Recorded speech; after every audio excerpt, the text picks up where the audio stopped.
Across galactic history, only a handful of names carry as much weight as Luke Skywalker, the farm boy who blew up the Death Star, redeemed his father, and ended the Empire.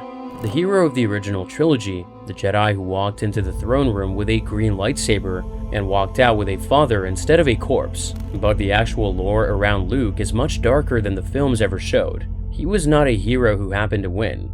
He was the one Force user in galactic history that the Sith could not account for, and the Emperor's entire empire collapsed around that single fact.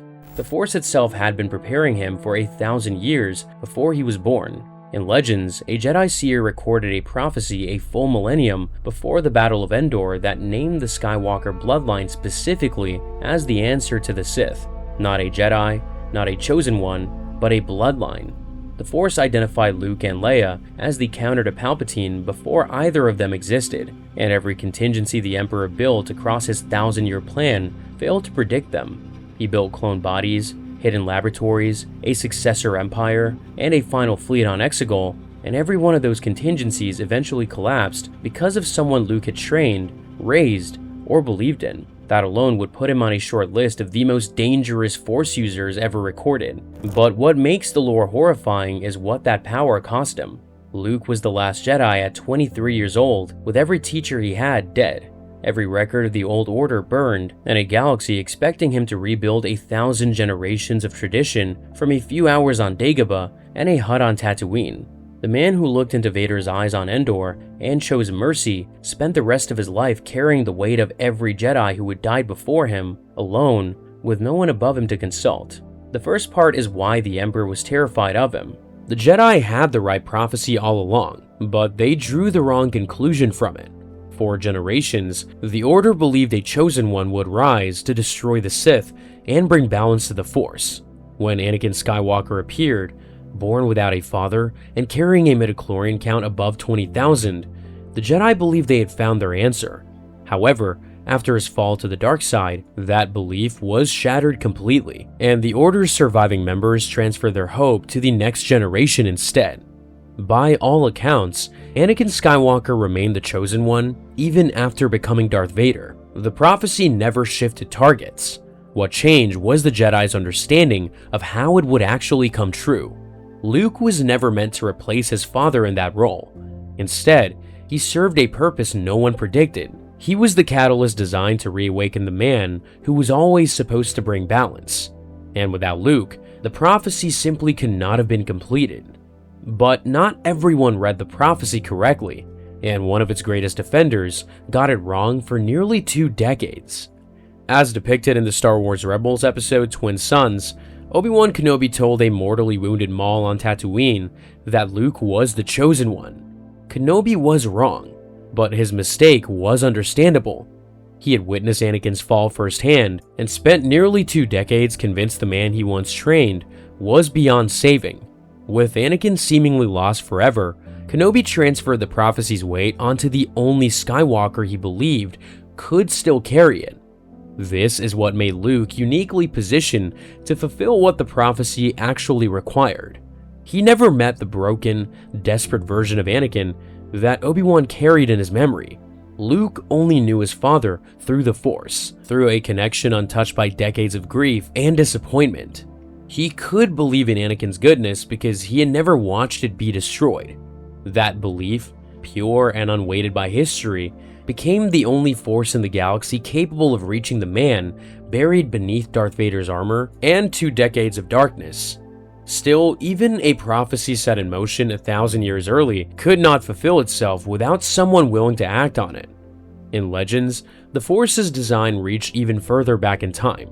According to ancient records, a Jedi seer roughly 1,000 years before the Battle of Endor foretold a struggle between the Sith and the Skywalker siblings, specifically in 10 ABY.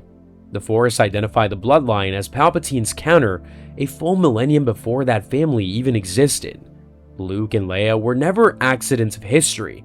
They were answers to a question the Force had been preparing for centuries before either of them drew their first breath. Anakin was the instrument of the prophecy, but he could not have acted without Luke being the trigger. Luke did not fulfill the prophecy himself. He fulfilled the man who was supposed to. That distinction matters because it defines Luke's role with total precision. He was not the Chosen One. He was the one person in the galaxy who would unlock the Chosen One when the moment finally arrived on the second Death Star above Endor. Yet the prophecy meant nothing if Anakin had nothing left inside worth saving, and Palpatine spent 20 years making sure he did not. Chapter 2: Breaking Anakin Skywalker. Palpatine understood that his greatest threat was not the Rebel Alliance or the remnants of the Jedi Order. It was the possibility that Darth Vader might one day remember who he used to be. As revealed in Dark Lord: The Rise of Darth Vader by James Luceno, the Emperor designed his apprentice's earliest missions after the fall of the Republic to destroy Anakin Skywalker's identity just as thoroughly as they consolidated Imperial power. Every assignment stripped another layer of the man Vader had once been, pushing him further from anything resembling his former self. The conditioning was deliberate and thorough. An apprentice with no love, no emotional attachments, and no tether to his old life was supposed to be incapable of rebellion. Palpatine needed his enforcer to be powerful enough to crush any opposition, but hollow enough to never challenge the hand that commanded him. For 2 decades, this strategy worked without failure. The armored Sith Lord served the Empire without question, hunted the surviving Jedi across the galaxy, and showed no outward sign that Anakin Skywalker still existed anywhere beneath the mask. However, Palpatine made one critical error he never saw coming, because he could not erase a father's love for a son he had never met.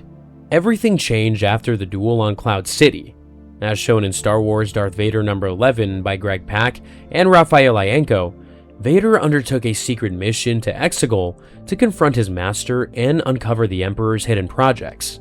Inside the Sith Citadel's underground laboratory, he discovered genetic experiments, failed clone bodies, and among them, the severed hand of his own son, Luke Skywalker. Palpatine had kept that hand as both a trophy and a potential cloning resource, and seeing it changed something inside the Sith Lord forever. The protective instinct that Palpatine spent 2 decades trying to destroy was being quietly rebuilt. As depicted in Star Wars Darth Vader number 50, also by Greg Pak, Vader later saved Luke from the Schism Imperial, a covert faction that targeted the young Jedi for elimination. When Rebel fighters questioned why a Sith Lord would protect a Jedi, Vader told them directly that if they wanted to save his son, they needed his help. This was not one isolated moment of weakness at Endor. It was a pattern that stretched across multiple years and multiple encounters. Yet the Force itself, speaking through those who had already passed on, recognized that everything depended on one relationship surviving the Emperor's efforts to destroy it. In Legends, Dark Lord: The Rise of Darth Vader concludes with the spirit of Qui-Gon Jinn contacting Obi-Wan Kenobi and assuring him that Luke would one day confront his father when the time was right. Jinn also warned that Vader would never set foot on Tatooine for fear that old memories might surface. Though a Jedi who had already become one with the Force, the living Force itself acknowledged that the chain of events leading to the Sith's destruction was tied entirely to the bond between father and son. Palpatine spent those same decades trying to exploit the distance between Vader and the boy, never realizing that the Force was using that same distance as preparation. Luke grew up without the burden of knowing his father had become a monster. The Dark Apprentice carried the memory of a child he never held.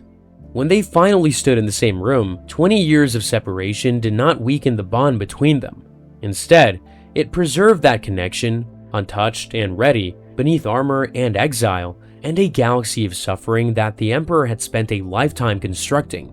Meanwhile, the Emperor was also building a system designed to make himself immortal, one that carried a single flaw he would never see coming. Chapter 3: Immortality's Hidden Flaw. Palpatine had solved the problem that haunted the Sith for thousands of years. He found a way to survive his own physical destruction. In canon, after the Battle of Endor, the Emperor's spirit successfully moved into a clone body prepared for him on Exegol. This was not improvisation or luck. It was a system built over decades, with clone vessels grown in secret, a devoted cult maintaining the infrastructure and technology refined from Clone Wars-era experiments on a hidden planet beyond the edges of charted space. The Sith Eternal, a cult of loyalists in the unknown regions, formed the backbone of this operation. As revealed in The Rise of Skywalker and its supporting material, these cultists gathered on Exegol and swore fealty to Sidious, maintaining the apparatus that allowed his consciousness to persist after Endor. Their work eventually produced the Final Order fleet, the proxy ruler Snoke, and decades of cloning experiments, all designed as contingencies in case the Emperor's body was destroyed. Every layer was a backup plan behind another backup plan. Despite all this preparation, the system had one variable its creator never thought to account for.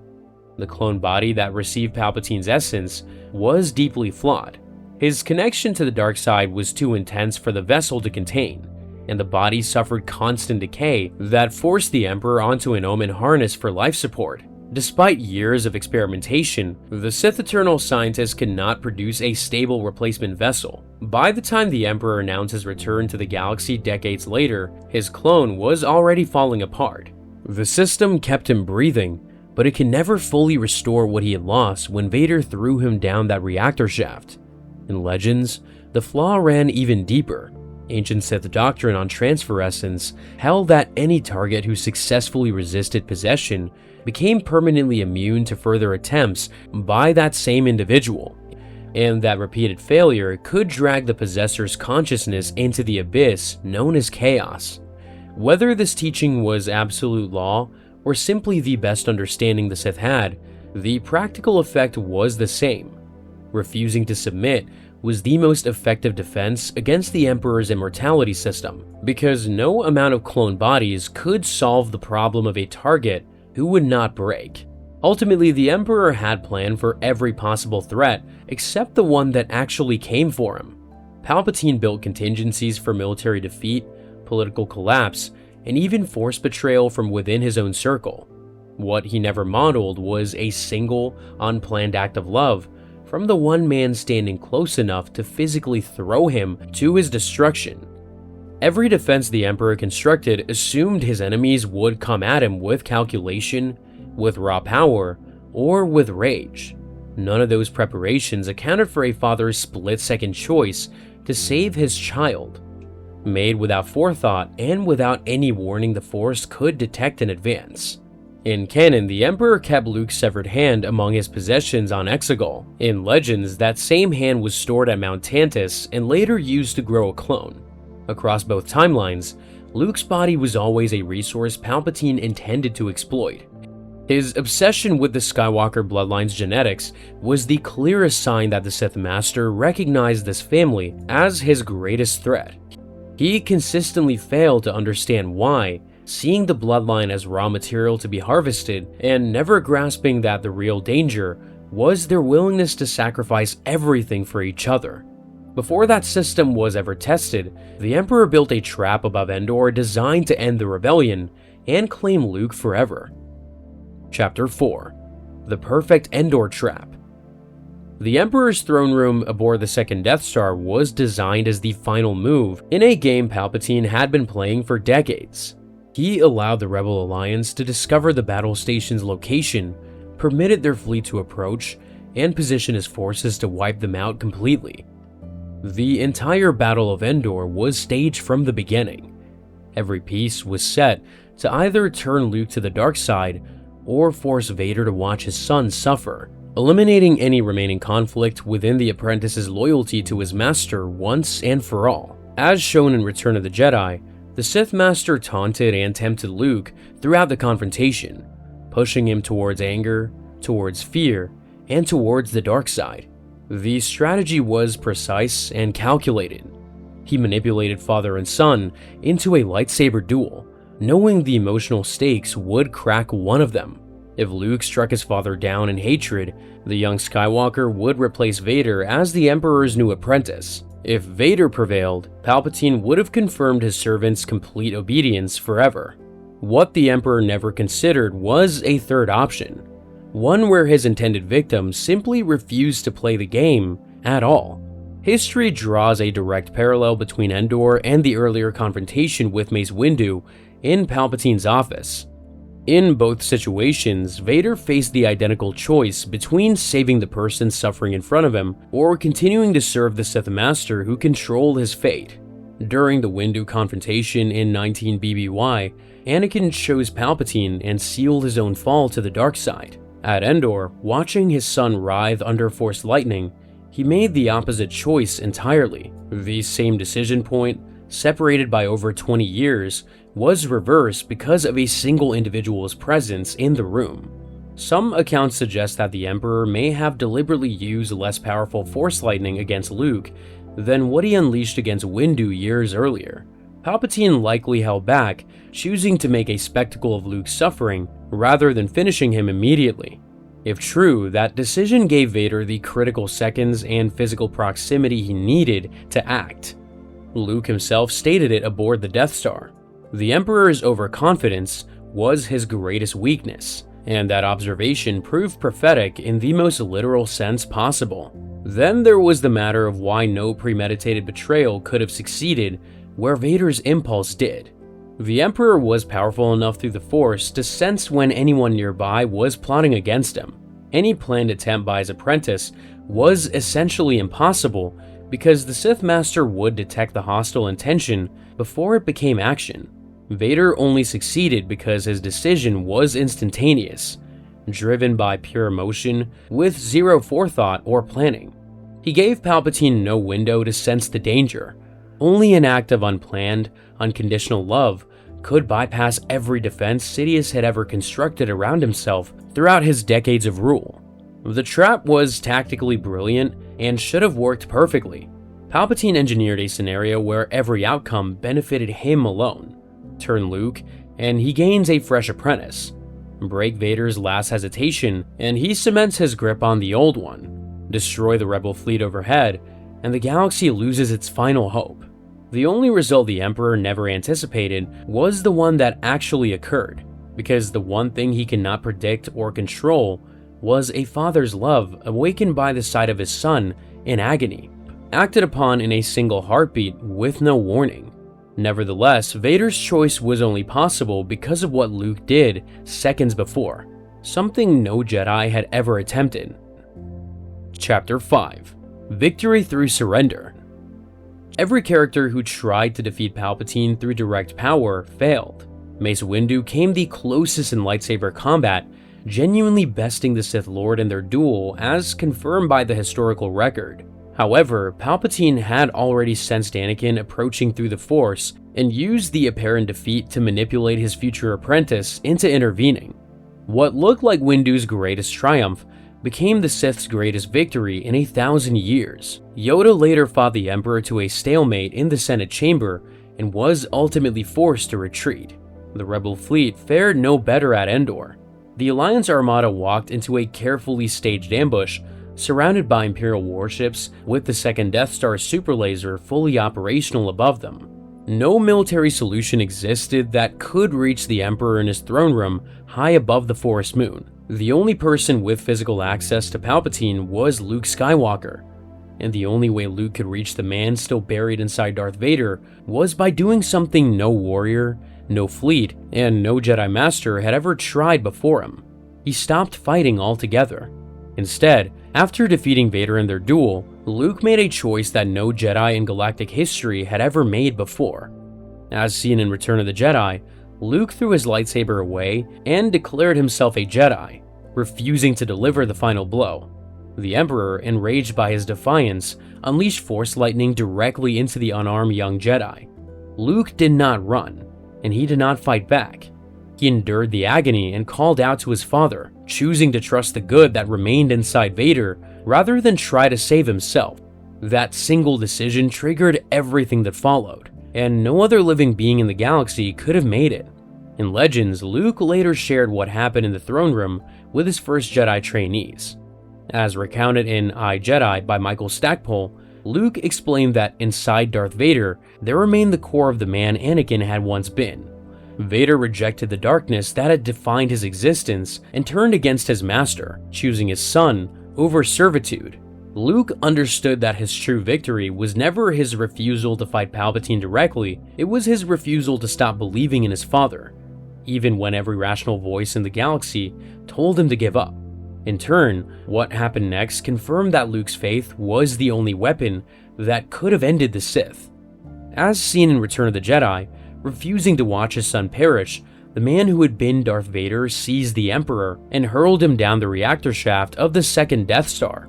The act redeemed him, but the lightning coursing through the Sith Master's body damaged Vader's life support systems beyond repair. In his final moments, the redeemed Anakin Skywalker comforted his son, telling Luke that he had already saved him in the only way that truly mattered, not physically, but spiritually. With Sidious destroyed and the persona of Vader gone forever, the Sith were defeated, and the Chosen One had fulfilled his destiny at last. This fulfillment only happened because Luke created the conditions for it. He did not overpower the Emperor or outmaneuver him through any trick. He simply stood in front of a man drowning in darkness and refused to believe that the darkness was all that remained. That choice, made without a weapon in his hand and with no guarantee of survival, accomplished what every army and every Jedi before him could not achieve. Luke's decision to throw away his weapon did more than save his father in that single moment. It preserved the entire chain of events that would later dismantle every remaining trace of Palpatine's power across the galaxy. As established in Dark Empire, Leia was the one who reached Luke when he later fell briefly to the dark side, because her brother's choice at Endor kept both Skywalker siblings alive and connected through the Force. Remove that act of surrender, and there is no Leia to later redeem Luke, and no lasting victory over the reborn Emperor. Beyond Endor, the Emperor's fall was only the beginning, and what followed would test Luke far more than any throne room. Chapter 6: Destroying the Clone Emperor. In Legends, Palpatine survived Endor. His consciousness transferred into a clone body hidden on the deep core world of Biss, where he rebuilt his power base and launched a new campaign to retake the galaxy. As detailed in Star Wars Dark Empire by Tom Veitch and Cam Kennedy, the reborn Emperor commanded fresh superweapons and fielded new armies while pursuing the one prize that mattered more to him than any territory. He wanted Luke Skywalker's body as his permanent vessel, a host powerful enough in the Force to contain his spirit forever without decay. Luke made a choice that shocked the entire Rebel Alliance. He temporarily turned to the dark side and became the Emperor's apprentice, not out of weakness, but with the deliberate intention of understanding and dismantling the dark side from within. This gamble nearly cost him everything he had fought for. Palpatine exploited Luke's proximity, feeding him forbidden knowledge while binding him deeper into servitude with every passing day. The Sith Master believed he had finally claimed the prize he had been chasing since first learning of the Skywalker bloodline. Regardless, Luke was not alone. The bond between the Skywalker siblings proved to be something the Emperor could never sever. Leia reached through the darkness and appealed to the good still inside her brother, pulling Luke back from the edge, just as Luke himself had once reached their father aboard the Death Star.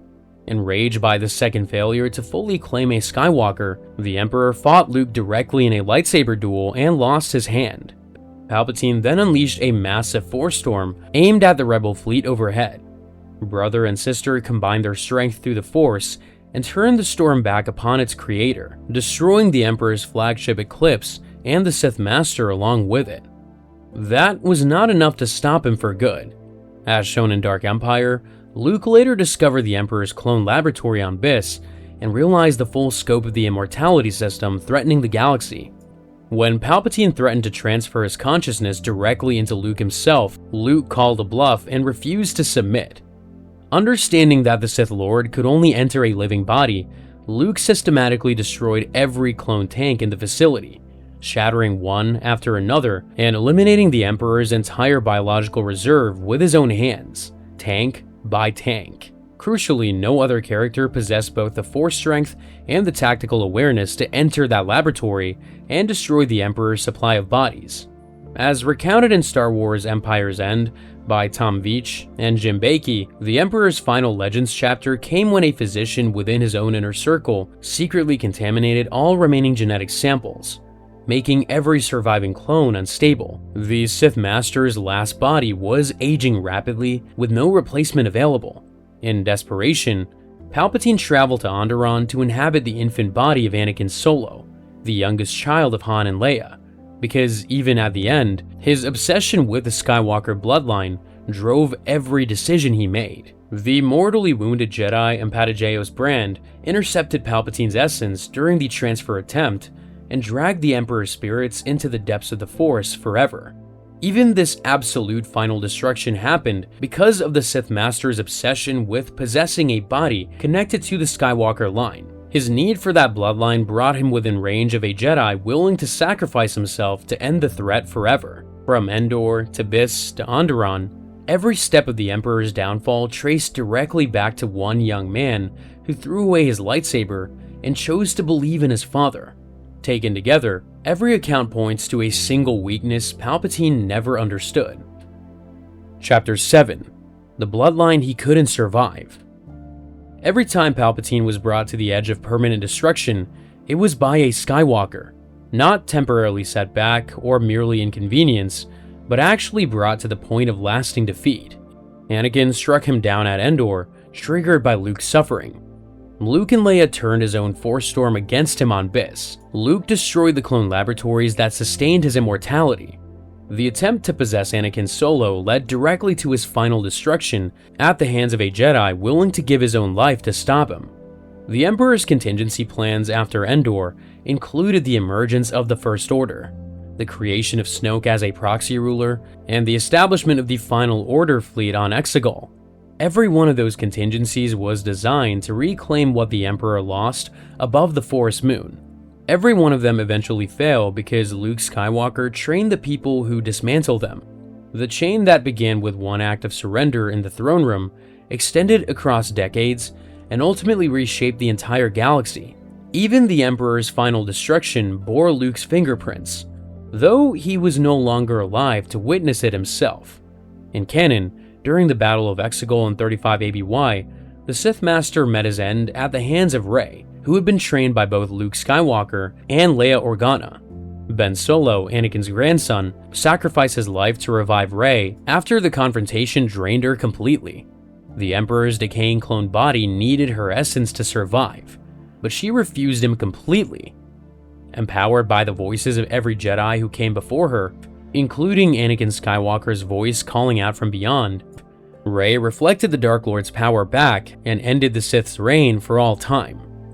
In Legends, the 1,000-year-old prophecy recorded by the Master of Bodo Boss had named the Skywalker siblings specifically as the Force that would counter the Emperor's return in 10 ABY.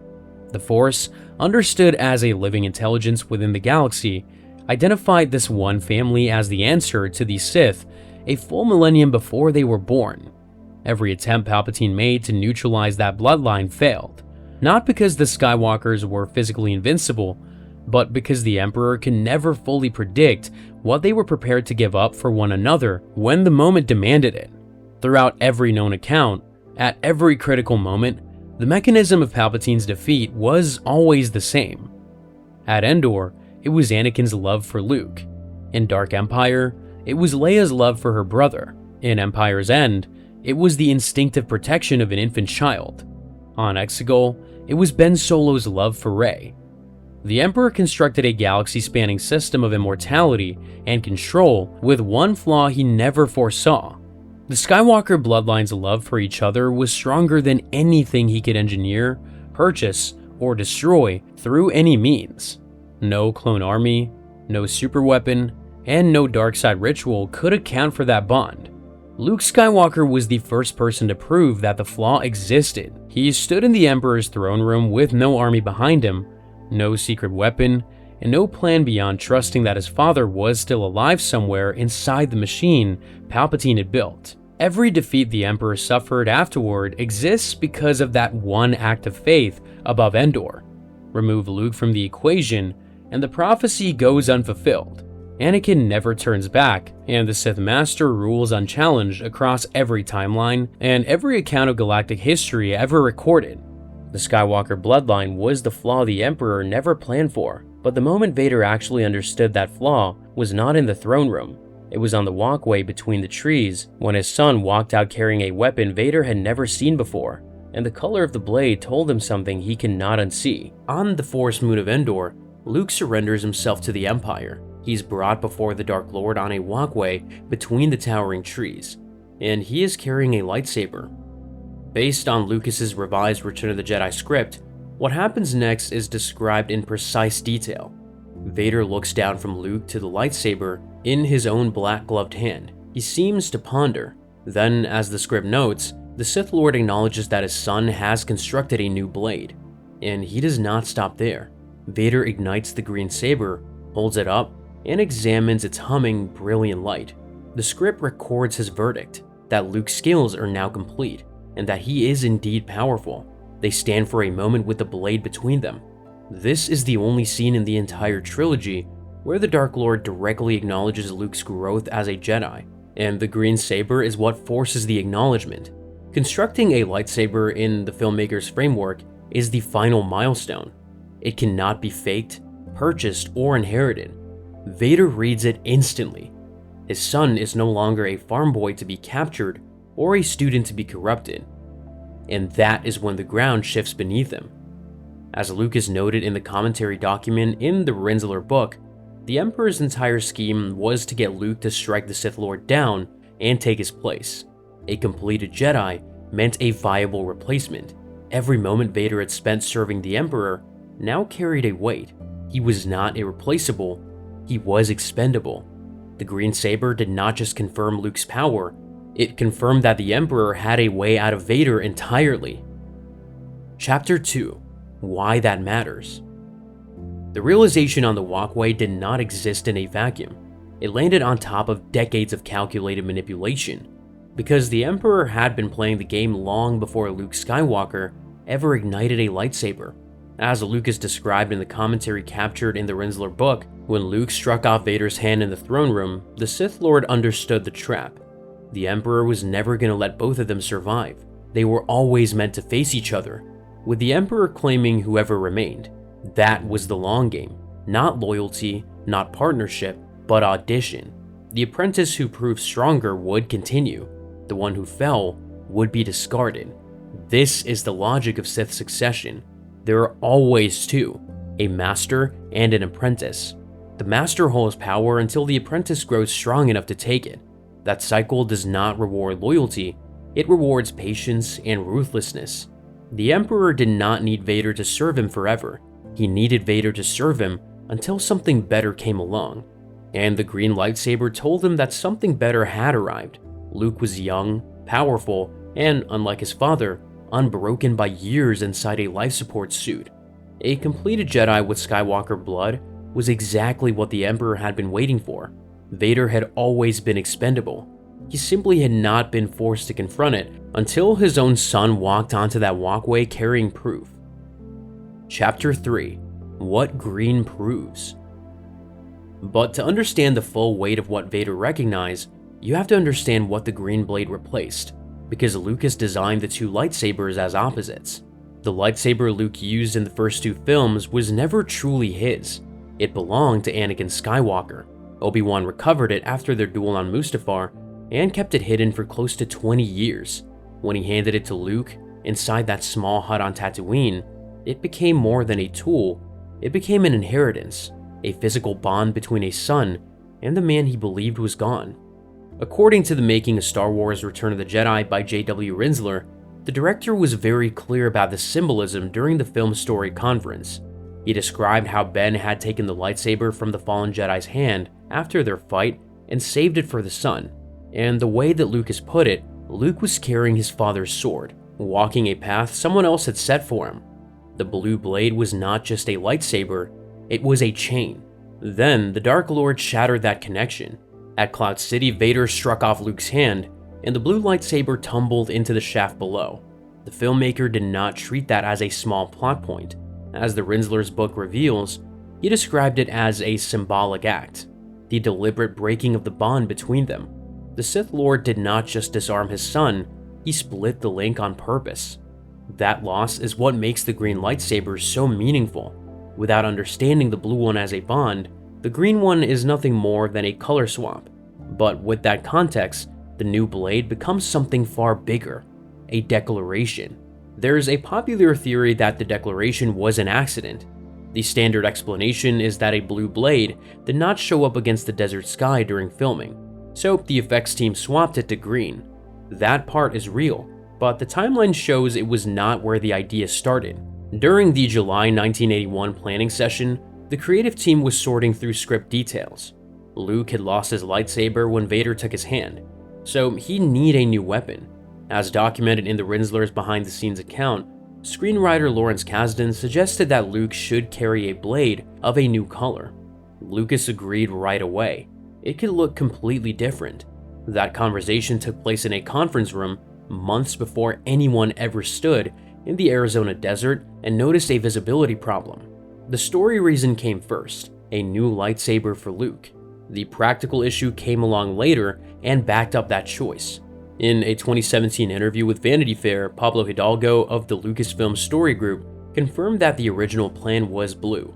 At that point, lightsabers were either red or blue, nothing else. But blue vanished against the bright sky and pale sand near Yuma, Arizona, where the sail barge scene was filmed outdoors. Green fixed both issues at once. It looked distinct on screen, and it carried the meaning the filmmaker had already built into the story. As further confirmed in Daniel Wallace's Star Wars: The Lightsaber Collection, the color change was driven by both storytelling and practical needs working together. And this distinction matters for everything that follows. If the green was only a technical fix, then searching for a deeper meaning would be pointless. But the planning session transcript tells a different story. The creative team chose a new color for narrative reasons before the filming problem even existed. The intent was there from the start. This is the real thesis of the video, and it comes straight from Lucas himself.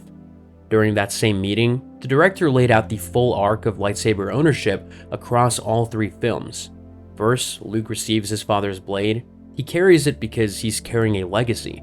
Then the Dark Lord breaks that connection at Cloud City, and in the third film, as the making of Return of the Jedi records, Lucas made clear that Luke had built his own.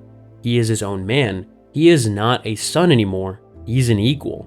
Those are the filmmaker's exact words. And he tied this to a broader visual philosophy that shaped the entire trilogy.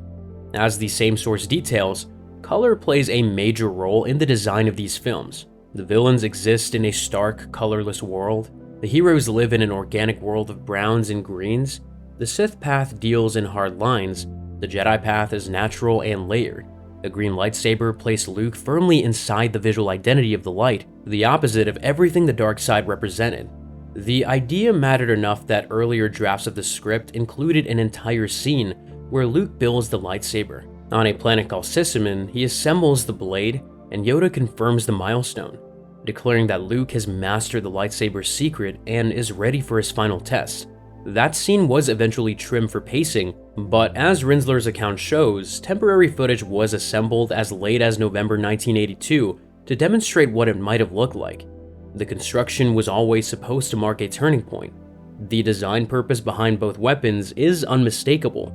The blue blade represented inheritance, while the green blade represented freedom, and Lucas built that contrast into the story intentionally. But the blade was only half the story. What mattered was how Luke created it, and what that process revealed. In both continuities, constructing the lightsaber was not a simple mechanical task, it was a test in the Force, and that difference matters for understanding what the Dark Lord recognized when he held the finished product. In Legends, the story comes from Steve Perry's 1996 novel, Shadows of the Empire, set between The Empire Strikes Back and the final chapter of the original trilogy. The book depicts Luke returning to Obi-Wan's abandoned hut on Tatooine and finding lightsaber construction instructions. He gathers parts from vendors in Mos Eisley, a reflector cup, power cells, and a focusing lens, but the crystal cannot be bought. Luke creates it through the Force, producing a green gem. After weeks of failed assembly, he remembers Yoda's guidance, sets the instructions aside, and finishes the weapon through instinct alone. The hilt follows Obi-Wan's design. The blade carries Yoda's color, both mentors honored in a single instrument. In canon, the crystal's origin was not revealed until 2023, 40 years after the film reached theaters. Marvel's Star Wars issue 35 by Charles Soule, shows Luke traveling to the planet Christophsis to find a replacement crystal after his temporary lightsaber is damaged. A kyber crystal specialist named Dr. Quada hands him a clear raw crystal and asks him to connect with it through the Force. Luke falls into a deep vision, Dagobah and Yoda telling him that every Jedi must walk their own path. When Luke opens his eyes, the crystal has turned green. No one can explain why. Yet the key point is the same in both versions. The lightsaber cannot be completed through skill alone. It demands the Force, which means building one is confirmation of genuine Jedi ability, not just technical knowledge. This is why the Dark Lord's reaction on Endor carries so much weight. He was not admiring craftsmanship, he was reading evidence of a completed Force connection. But canon reveals something even the Dark Lord cannot have anticipated. The crystal already carried an answer before the question was ever asked. In Star Wars issues 42 and 43, also by Soule, Luke enters a Force vision inside a red kyber crystal that had been corrupted by an ancient Sith called Gaul. The vision tests him. Gaul traps Luke and insists that life is defined by hardship, that anguish should be turned into a source of strength. Luke resists, breaking free to show compassion for Gaul's own troubled past before overcoming him. Then the vision shifts to something deeply personal. Luke confronts the masked figure who has haunted him since Cloud City, reliving their duel, witnessing the loss of Uncle Owen, Aunt Beru, and Ben Kenobi. He sees his own birth. The Dark Lord tells him there is no escape, but Luke reads it differently. It is not a warning, it is destiny. He will face his father again, and in that moment, Luke sees the good man behind the mask. He realizes that no one is beyond help. Luke approaches a glowing silhouette of Anakin Skywalker. The fortress around him shifts from red to dazzling brightness. The crystal is purified. Luke gives the cleansed crystal away and keeps the green one for himself. As Soule described on social media after publication, sculpting Luke's journey from Empire to Jedi was always a major part of the job on this comic series, and this arc was central to it. Inside a kyber crystal vision, before ever setting foot on Endor, Luke arrived at the conclusion that defines the throne room. His father can be saved. When the Dark Lord held that green blade on the walkway, he was holding proof of his own redemption and had no way of knowing it. Luke did not inherit this power, he chose his own path, and the green blade was the proof. Chapter 4: The Emperor's Plan. What unfolded next in the throne room was not one fight, it was three. Lucas designed the throne room duel as three separate emotional conflicts, not one continuous clash. The green saber serves a different role in each, and its arc across the three phases mirrors Luke's entire journey. As director Richard Marquand recalled, the filmmaker told him the duel was not about spectacle, it was just two people swinging sticks at each other. What mattered was what was happening in their heads. Luke goes through three emotional shifts: straightforward anger, then withdrawal, and a refusal to fight, and then an overwhelming burst of fury when the Dark Lord mentions Leia. Mark Hamill understood the stakes the same way. He noted there was no question Luke was now an equal swordsman, but that Luke would never make his opponent suffer just to show dominance. As Hamill put it, the cast and crew were much more interested in the drama than in a long, flashy fight. In the first phase, Luke surrenders the saber on his own terms. According to the revised script, the lightsaber rolls across the floor to the Sith Lord, who hooks it onto his belt. Luke hands over the very instrument that symbolized his growth as an act of trust and restraint. The Emperor's design was already in motion. The trap had been built long before Luke arrived. A completed Jedi carrying a green lightsaber was exactly what the Emperor wanted to see, because it meant that the replacement was ready. Luke was bait. He was the instrument meant to destroy Vader, and the throne room was the arena built to make it happen.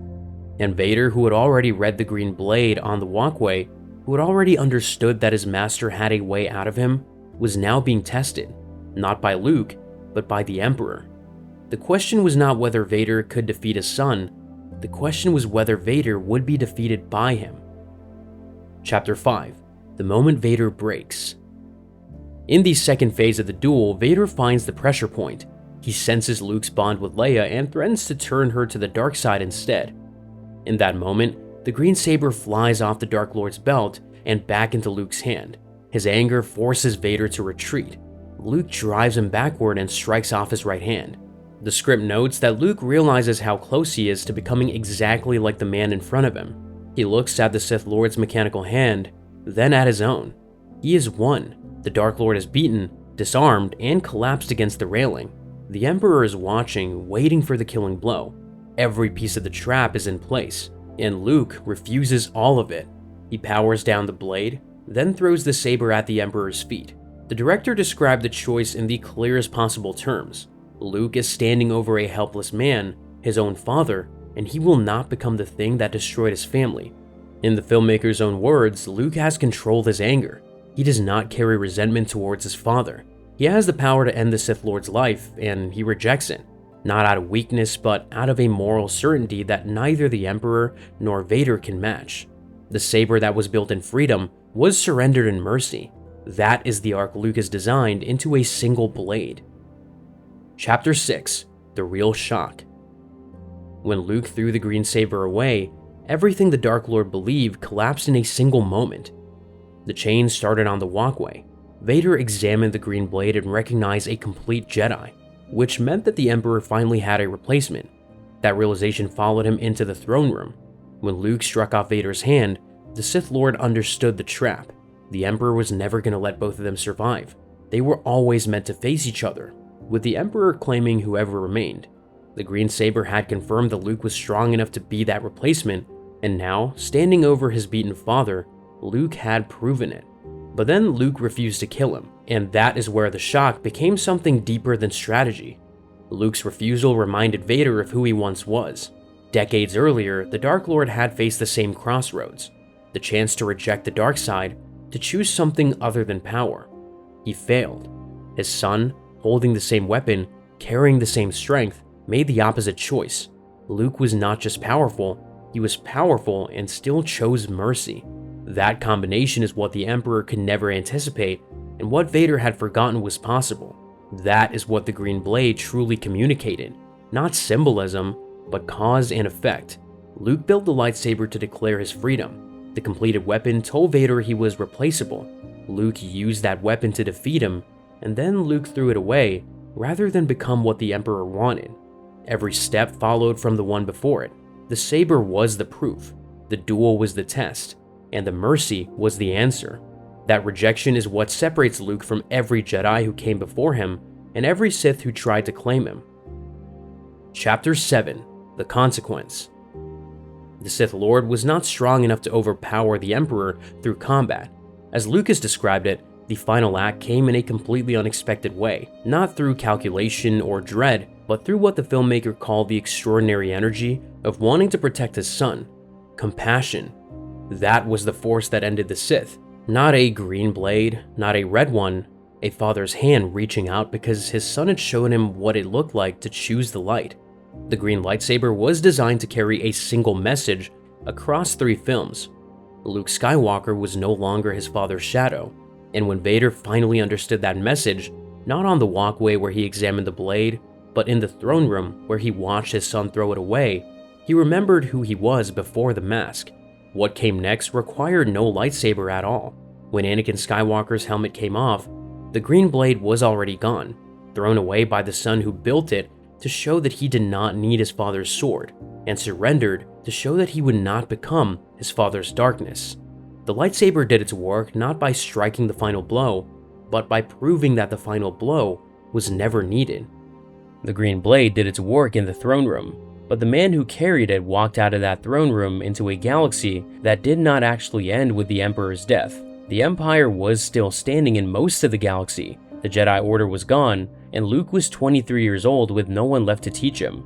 The 30 years that followed are the part of his life the films never showed, and the part legends spent decades writing. The victory at Endor was far from a clean conclusion. In the book, The Truce at Bakura, the Rebel Alliance emerged from the battle heavily damaged, with carbon-streaked ships drifting through space, while droid swarms performed desperate repairs.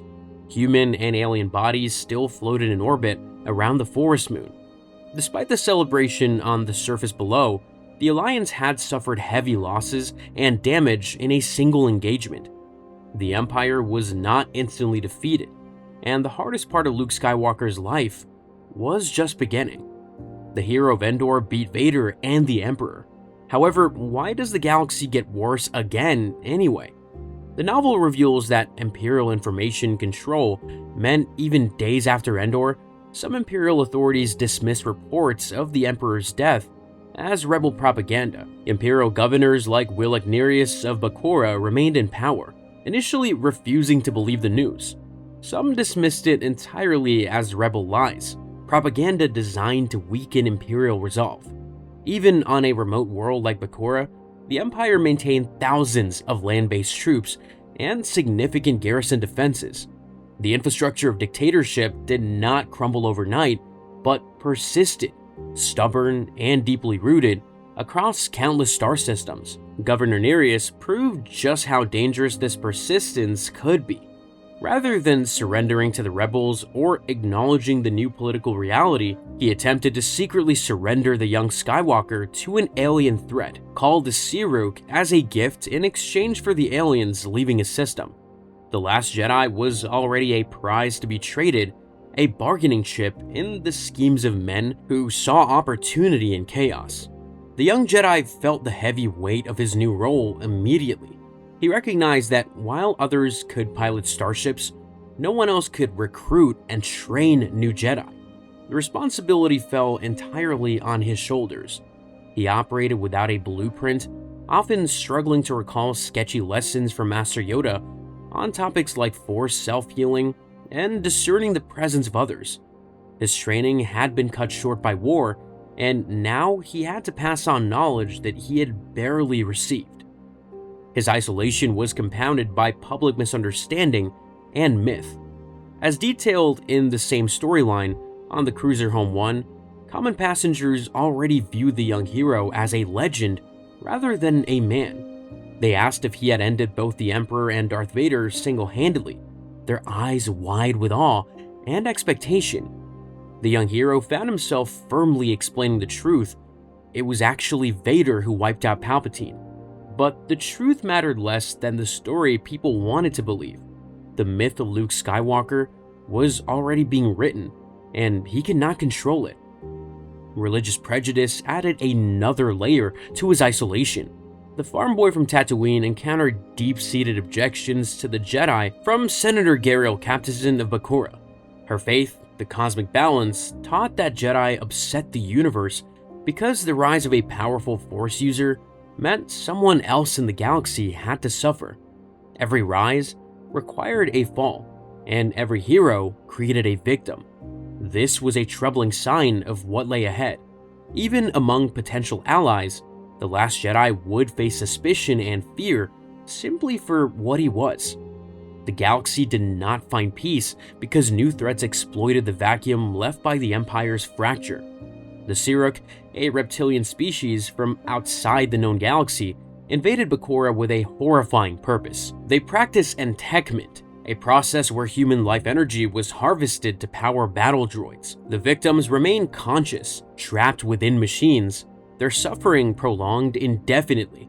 The young Skywalker discovered that the Emperor himself had struck a bargain with these invaders, offering them prisoners in exchange for battle droid technology. This deal had drawn the Siruk into the galaxy. Even in death, Palpatine's schemes continued to haunt the galaxy. His shadow stretched across the stars, touching worlds he had never cared about except as resources to be exploited. Facing this threat meant making strange alliances with Imperial remnants. The young Jedi had to coordinate tactics with Imperial Commander Tirthanis, trusting the Force to sense the man's underlying goodness despite his Imperial uniform. It was an uncomfortable partnership. He fought alongside soldiers who had served the administration that murdered his family, that hunted down the Jedi, that enslaved entire worlds. But necessity demanded compromise. The Siruk were a greater threat than old grudges. He also took his first tentative steps towards training the next generation. The would-be teacher attempted to rescue an apprentice, Dev Sibwara, a Force-sensitive human slave of the Siruk. The young man had been conditioned to serve his alien masters, his spirit broken by years of captivity. The Jedi taught Dev that hate was the dark side, and that a Jedi must fight without enjoying it. He offered hope where there had been none. However, the cost was immediate and devastating. Dev died shortly after being freed, his body too damaged by entekment to survive.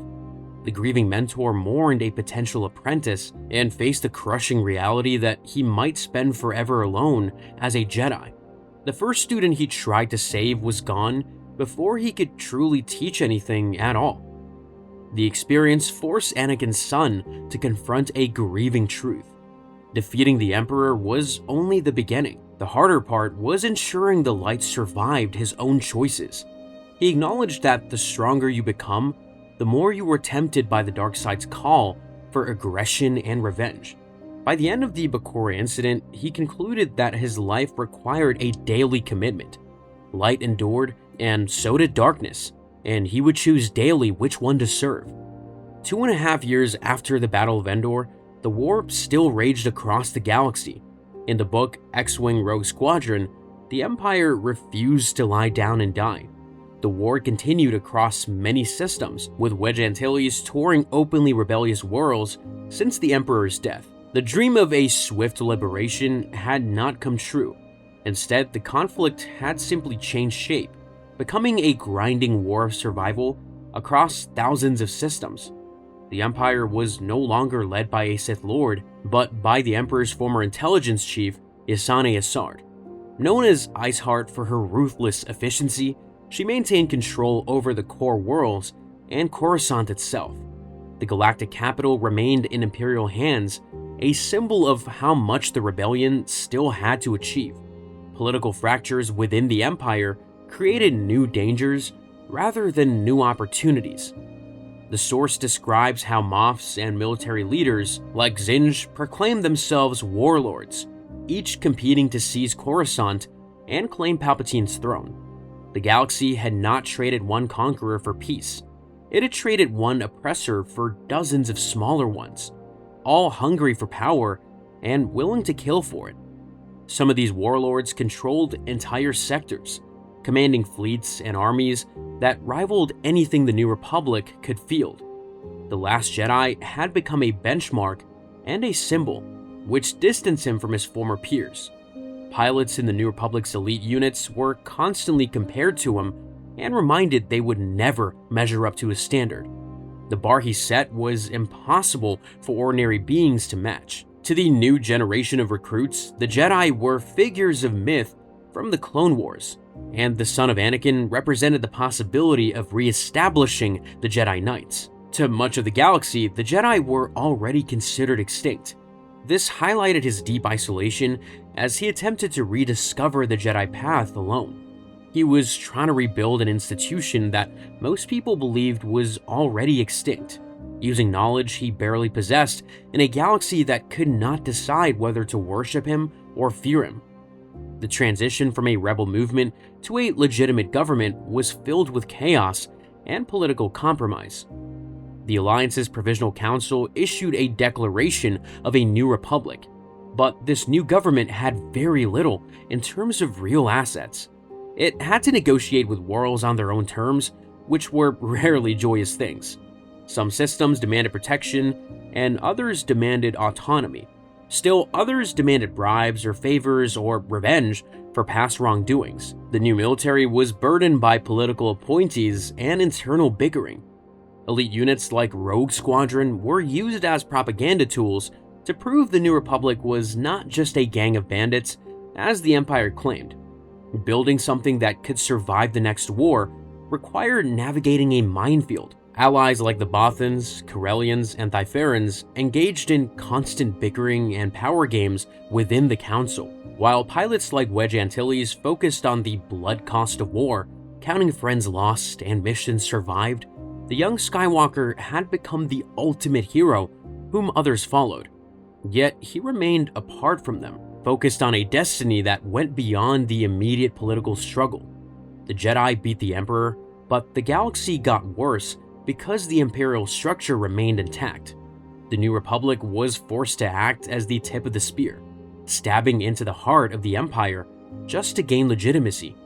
Endor was not the conclusion, but the moment the Last Jedi learned that victory in battle means nothing, if you cannot build something to survive the aftermath. Winning battles was the easy part. Now the young hero had to find the knowledge to rebuild an entire order, and the only way to do that was to hunt through the ruins of the past. If Luke Skywalker was the only teacher, then who would teach the Last Jedi what a Jedi was supposed to be?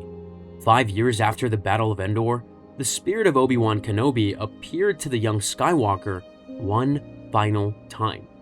In the Thrawn trilogy, the ghost of his first mentor came to say goodbye, explaining that he had lingered too long in the mortal realm and must move on. The connection that had guided him through his darkest moments was about to be severed forever. He felt orphaned for the third time. First, his aunt and uncle had been murdered by stormtroopers, then Yoda faded into the Force on Dagobah. Now, the last connection to his father's era was about to disappear. The young Jedi felt the hollow pain of abandonment, the crushing weight of responsibility settling onto his shoulders. But Obi-Wan's final words provided the mission statement for this entire era. The farm boy was not the last of the old Jedi, his mentor told him. He was the first of the new. With those words, the ghost vanished into the light, leaving behind only silence and purpose. Now the young Jedi stood alone with no mentors, no training systems, and no doctrine, and he feared he was not a teacher. The memory of Obi-Wan's failure with Darth Vader haunted him. If such a great master could lose a student to darkness, what chance did a self-taught Jedi from a desert world have? The first real mission of this new era was a quest for reconstruction through archaeology. The young Jedi recognized that without a link to the past, the new Jedi Order would be incomplete. He would be building on nothing, creating doctrine from imagination rather than wisdom. The trilogy details how he returned to Dagobah specifically to see if Yoda had left behind any tapes, books, or anything that would detail the methods of Jedi training. Perhaps the ancient master had prepared for this moment and hidden resources for his final student. What the searcher found was heartbreaking. Yoda's home had already been reclaimed by the swamp. Vines covered the entrance, water seeped through the walls, and the living force of Dagobah was slowly erasing all evidence that the greatest Jedi teacher of the age had ever lived there. So much of the Jedi legacy had been lost to time, and what remained was scattered and fragmented. While searching the area, the young Jedi found an electronic cylinder in the darkside cave. This beck and call served as evidence of how dangerous surviving Jedi artifacts could be. The device was heavy with the dark side, its very presence a weight on his senses. It turned out to be an advanced slave circuit remote for a ship, once belonging to a dark Jedi from Bibfash. Even the scraps of the past carried corruption. Not everything that survived the Purge was worth saving. The would-be teacher realized that most Jedi lore had been twisted by myth and ignorance over the decades. Finding a clear picture of the old order was nearly impossible. People remember the Jedi as wizards, warriors, peacekeepers, or rulers. Every culture had its own stories, and few of them agreed, but he pressed on, searching for any knowledge that could guide him. During this time, an unexpected source helped him define a core principle of the New Order. The protocol droid C-3PO, in his usual anxious manner, accidentally taught the young Skywalker an important lesson. A Jedi cannot get so caught up in matters of galactic importance that they lose concern for individual people. The grand mission of rebuilding the Order cannot overshadow the duty to help specific beings in need. This would become a basic belief of his philosophy, distinguishing his approach from the sometimes distant Old Republic Jedi. Then, Luke encountered someone who claimed to have the answers he sought. On the planet Jomark, he met Jarus Sabaoth, who presented himself as a Jedi Master. The man offered to complete his training to give him the knowledge and power he desperately needed. For a moment, the temptation was overwhelming. Here was a teacher, a connection to the past, a path forward. But Sabaoth represented the unstable and corruptible version of what a Jedi could become. The trilogy notes that he defined Jedi as true justice and believed they should control people and events because lesser beings were immature and incapable of governing themselves. The weak needed the strong to guide them, whether they wanted guidance or not. Freedom was a luxury the galaxy could not afford.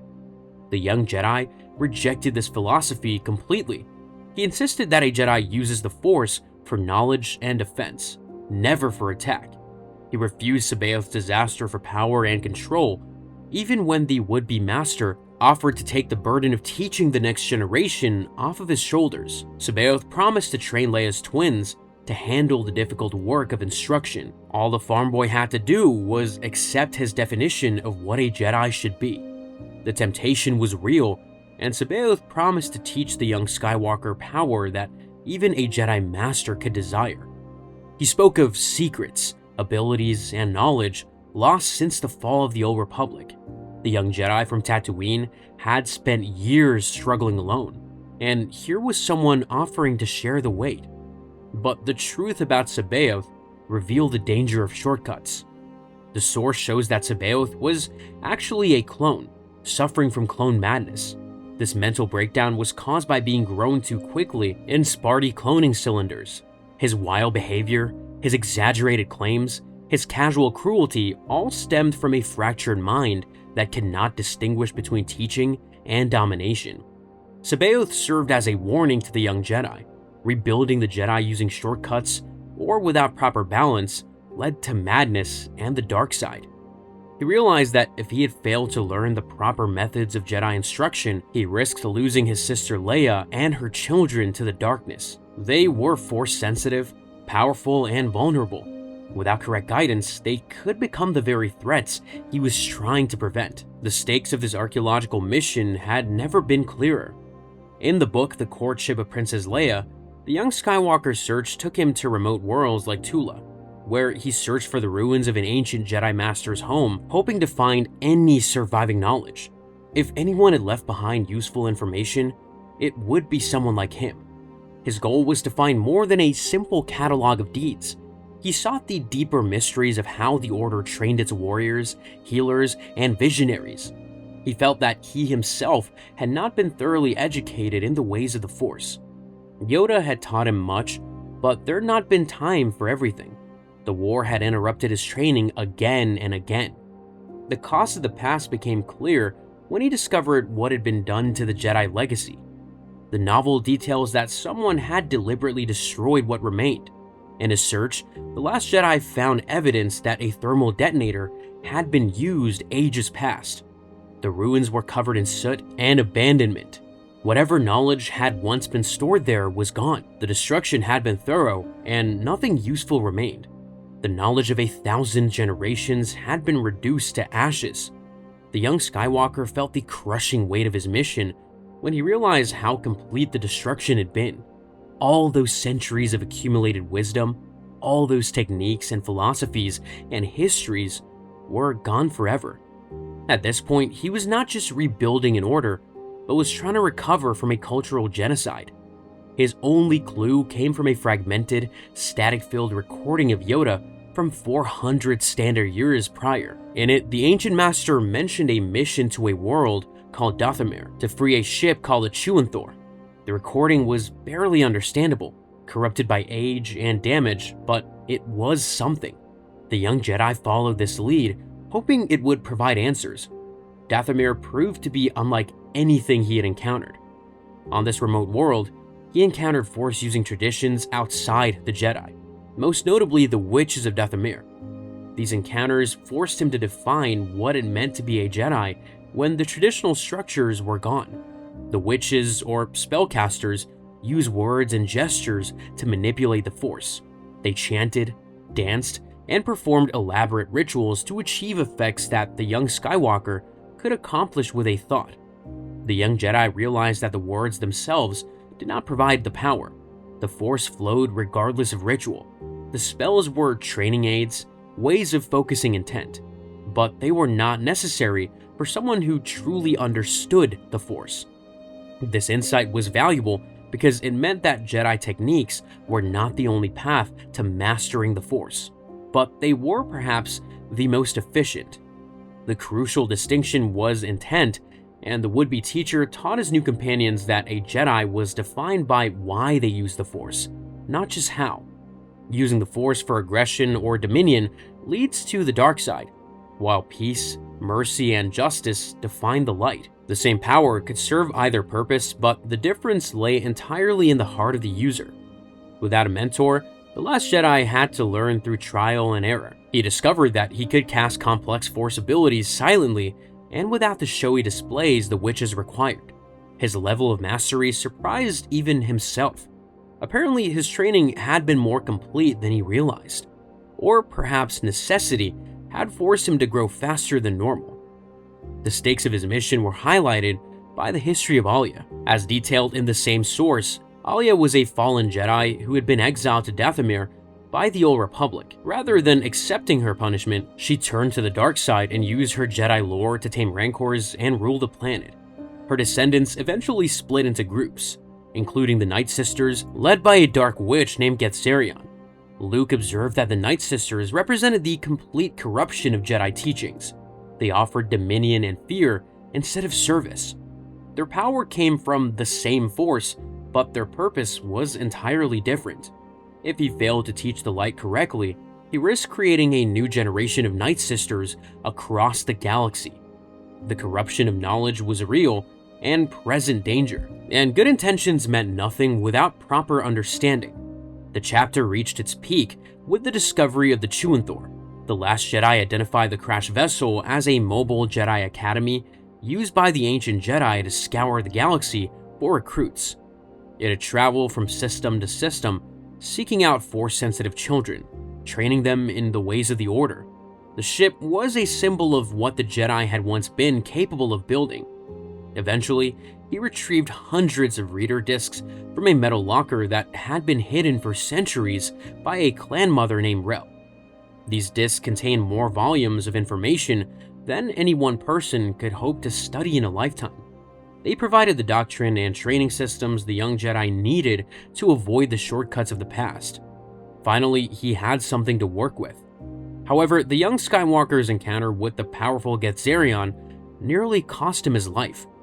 Despite gaining this library of knowledge, the confrontation reminded him that he was no warrior and was still dangerously vulnerable to those who had mastered the dark side. He had the tools to rebuild, but now he had to learn how to use them without destroying everything in the process. With knowledge in hand, the Jedi faced his next challenge, turning theory into practice. The time had come to open an academy and discover whether his students would become heroes or disasters. Luke Skywalker could rebuild a Jedi, but could he stop his students from becoming the next disaster? In Jedi Search, the first novel of the Jedi Academy trilogy, the young Jedi officially shifted from being a lone operative to an architect of an institution when he addressed the New Republic Senate. Standing before the assembled representatives, he made his case for why the galaxy needed the Jedi to return.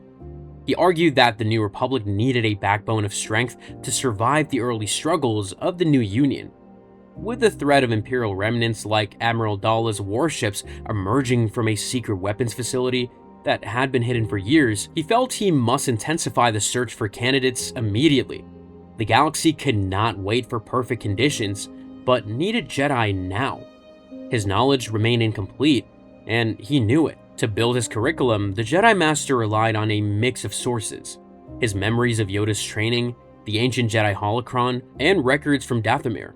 Each source offered pieces of the puzzle, but none provided a complete picture. He admitted that surviving the dark side had left his heart diamond hard.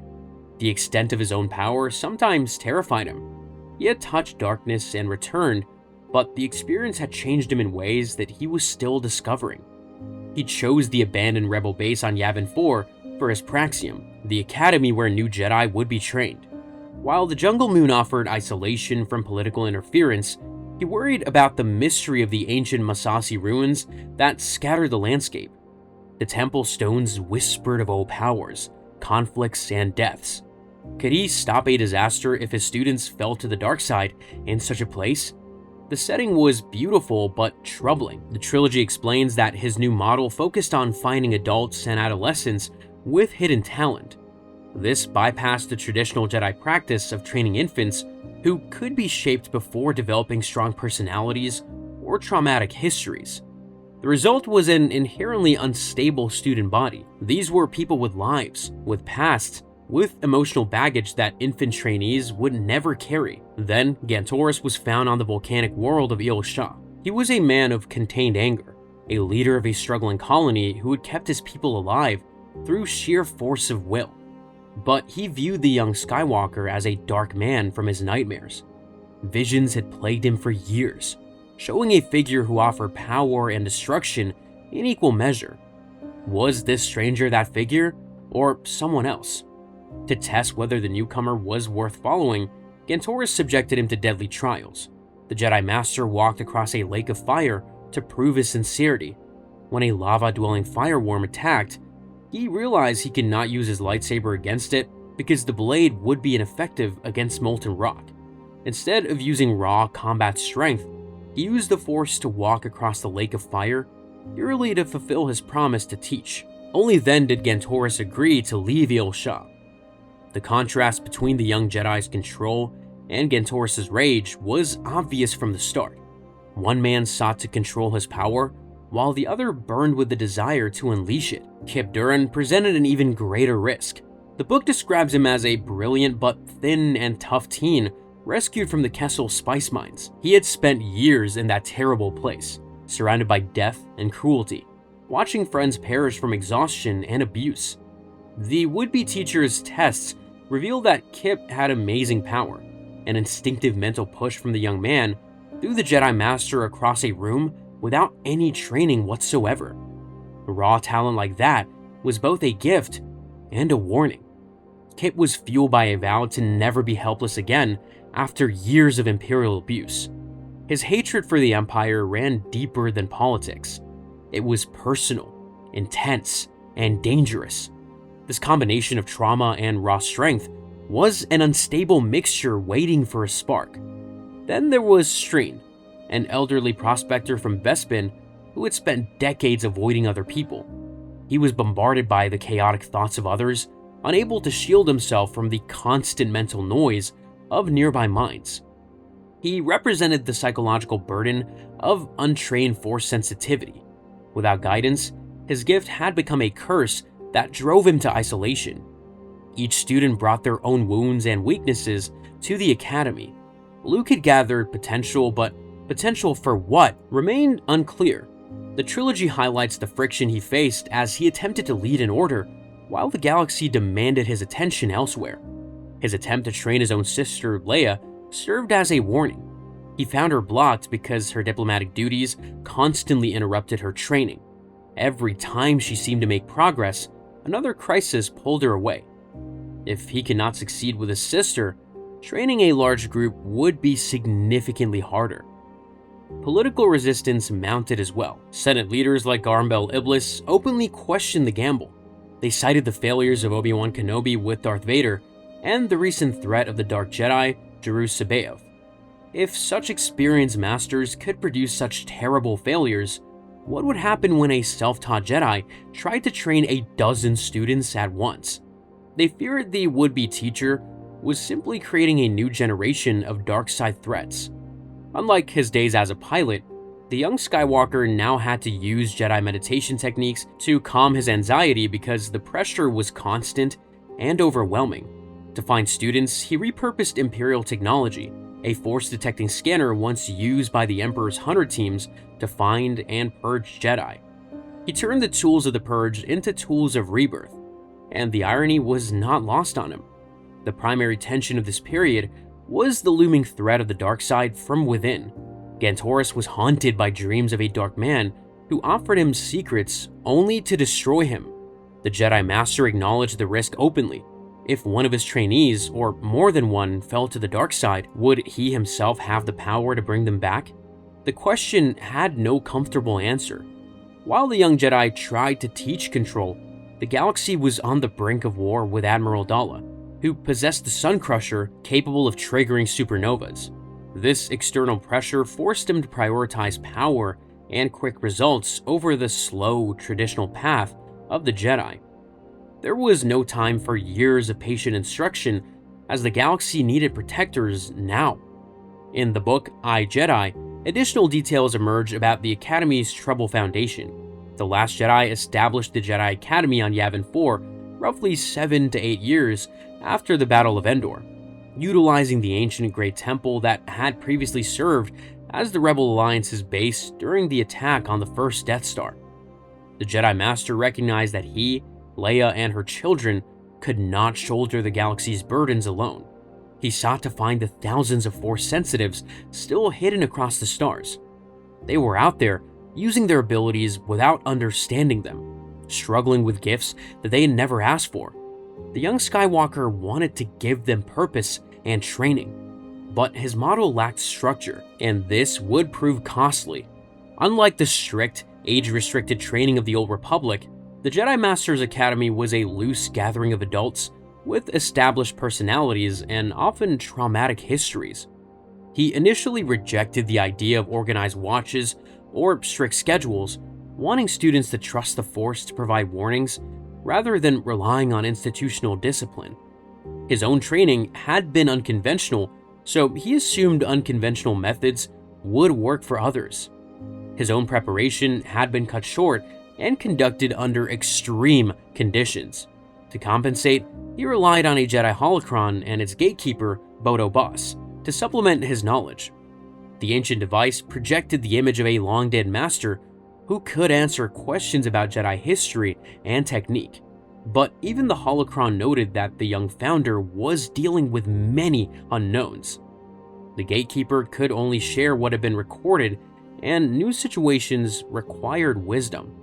With this, the student weaknesses became clear immediately. As detailed in the source, the dangerous backgrounds of the Jedi Master's first class. Cam Solazar was a former darkside warrior for the Reborn Emperor, while Brackus was an Imperial plant trained to be a spy. Kip Duran was brilliant but angry, and Gantoris had a massive ego and a fear of the Dark Man in his visions. Each of them carried vulnerabilities that enemies could exploit, and each of them had reasons to embrace darkness if given the opportunity. The Academy's location was also a fatal oversight. The spirit of the ancient Sith Lord Exar Kun remained trapped in the temples of Yavin 4. 4,000 years earlier, this Dark Lord had waged war against the Republic and the Jedi, and his evil presence had never fully departed. Kun exploited the students' weaknesses, offering them power that the young founder would not grant. He whispered in their dreams, appearing as a mentor figure, promising knowledge and strength. He provided Gantoris with the forbidden knowledge to build a dual-phase lightsaber. The colonists from Yol Shah, hungry for power he could control, accepted eagerly. Gantoris then used this weapon to attack his teacher in a duel. The student who had questioned whether the young Skywalker was the Dark Man had found someone else to follow. Kun eventually seduced Kip Duran, fueling his hatred for the Empire. The angry young man from Kessel needed only a push to become a weapon. Kun provided that push, whispering about revenge and justice, about making the Empire pay for everything it had taken. Kip stole the Sun Crusher and used it to destroy the Karita system, wiping out billions of people in a single act of vengeance. A student trained by the Last Jedi became the pilot of an indestructible superweapon. The New Republic's fear that the Jedi could become as dangerous as the Sith seemed justified. The failure of the Academy's experiment resulted in immediate and horrific consequences. After becoming Kun's first apprentice, Gantoris was consumed by his own hatred and burned to death from the inside out. His body was left in his room as a warning from the Sith Lord. The man who had walked through fire to test the Jedi Master died by fire himself. Then the young Skywalker himself fell. During the confrontation with Kun and Kip, the Jedi Master was physically defeated and cast into a coma. His spirit was separated from his body, leaving the Academy leaderless and the students in despair. They believed they were all alone. Their teacher had failed them, or perhaps they had failed him. Either way, the gamble had seemingly ended in disaster. A central conflict of the early Academy was the tension between the founder's focus on control and students' desire for practical power. Students like Kip displayed incredible growth. blasting past their peers with raw talent. But this power fed their impatience, which the Jedi Master warned was the path to the dark side. They wanted to learn faster, do more, become stronger. They did not understand why their teachers seemed to hold them back. Corran Horn, training under the alias Kirin Halcyon, challenged the Founders' methods directly. The storyline describes that Corran argued the Academy was more like a holiday resort than a training camp.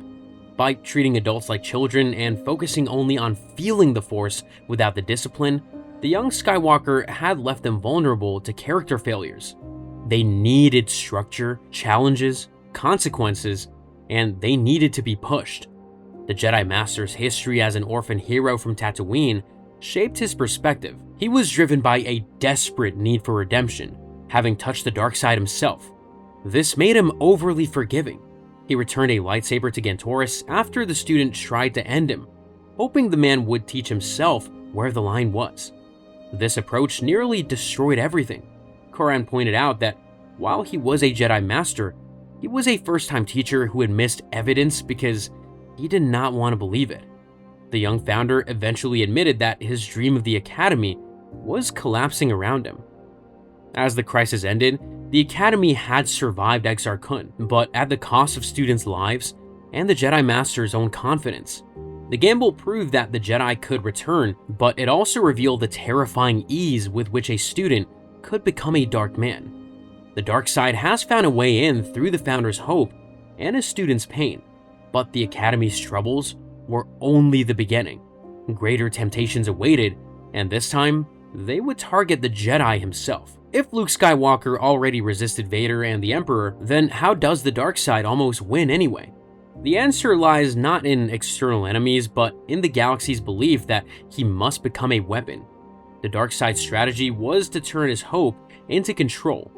In the Dark Empire comic, the setting for this trap was a galaxy in chaos. The comic series describes a dangerous era following the deaths of Vader and the Emperor.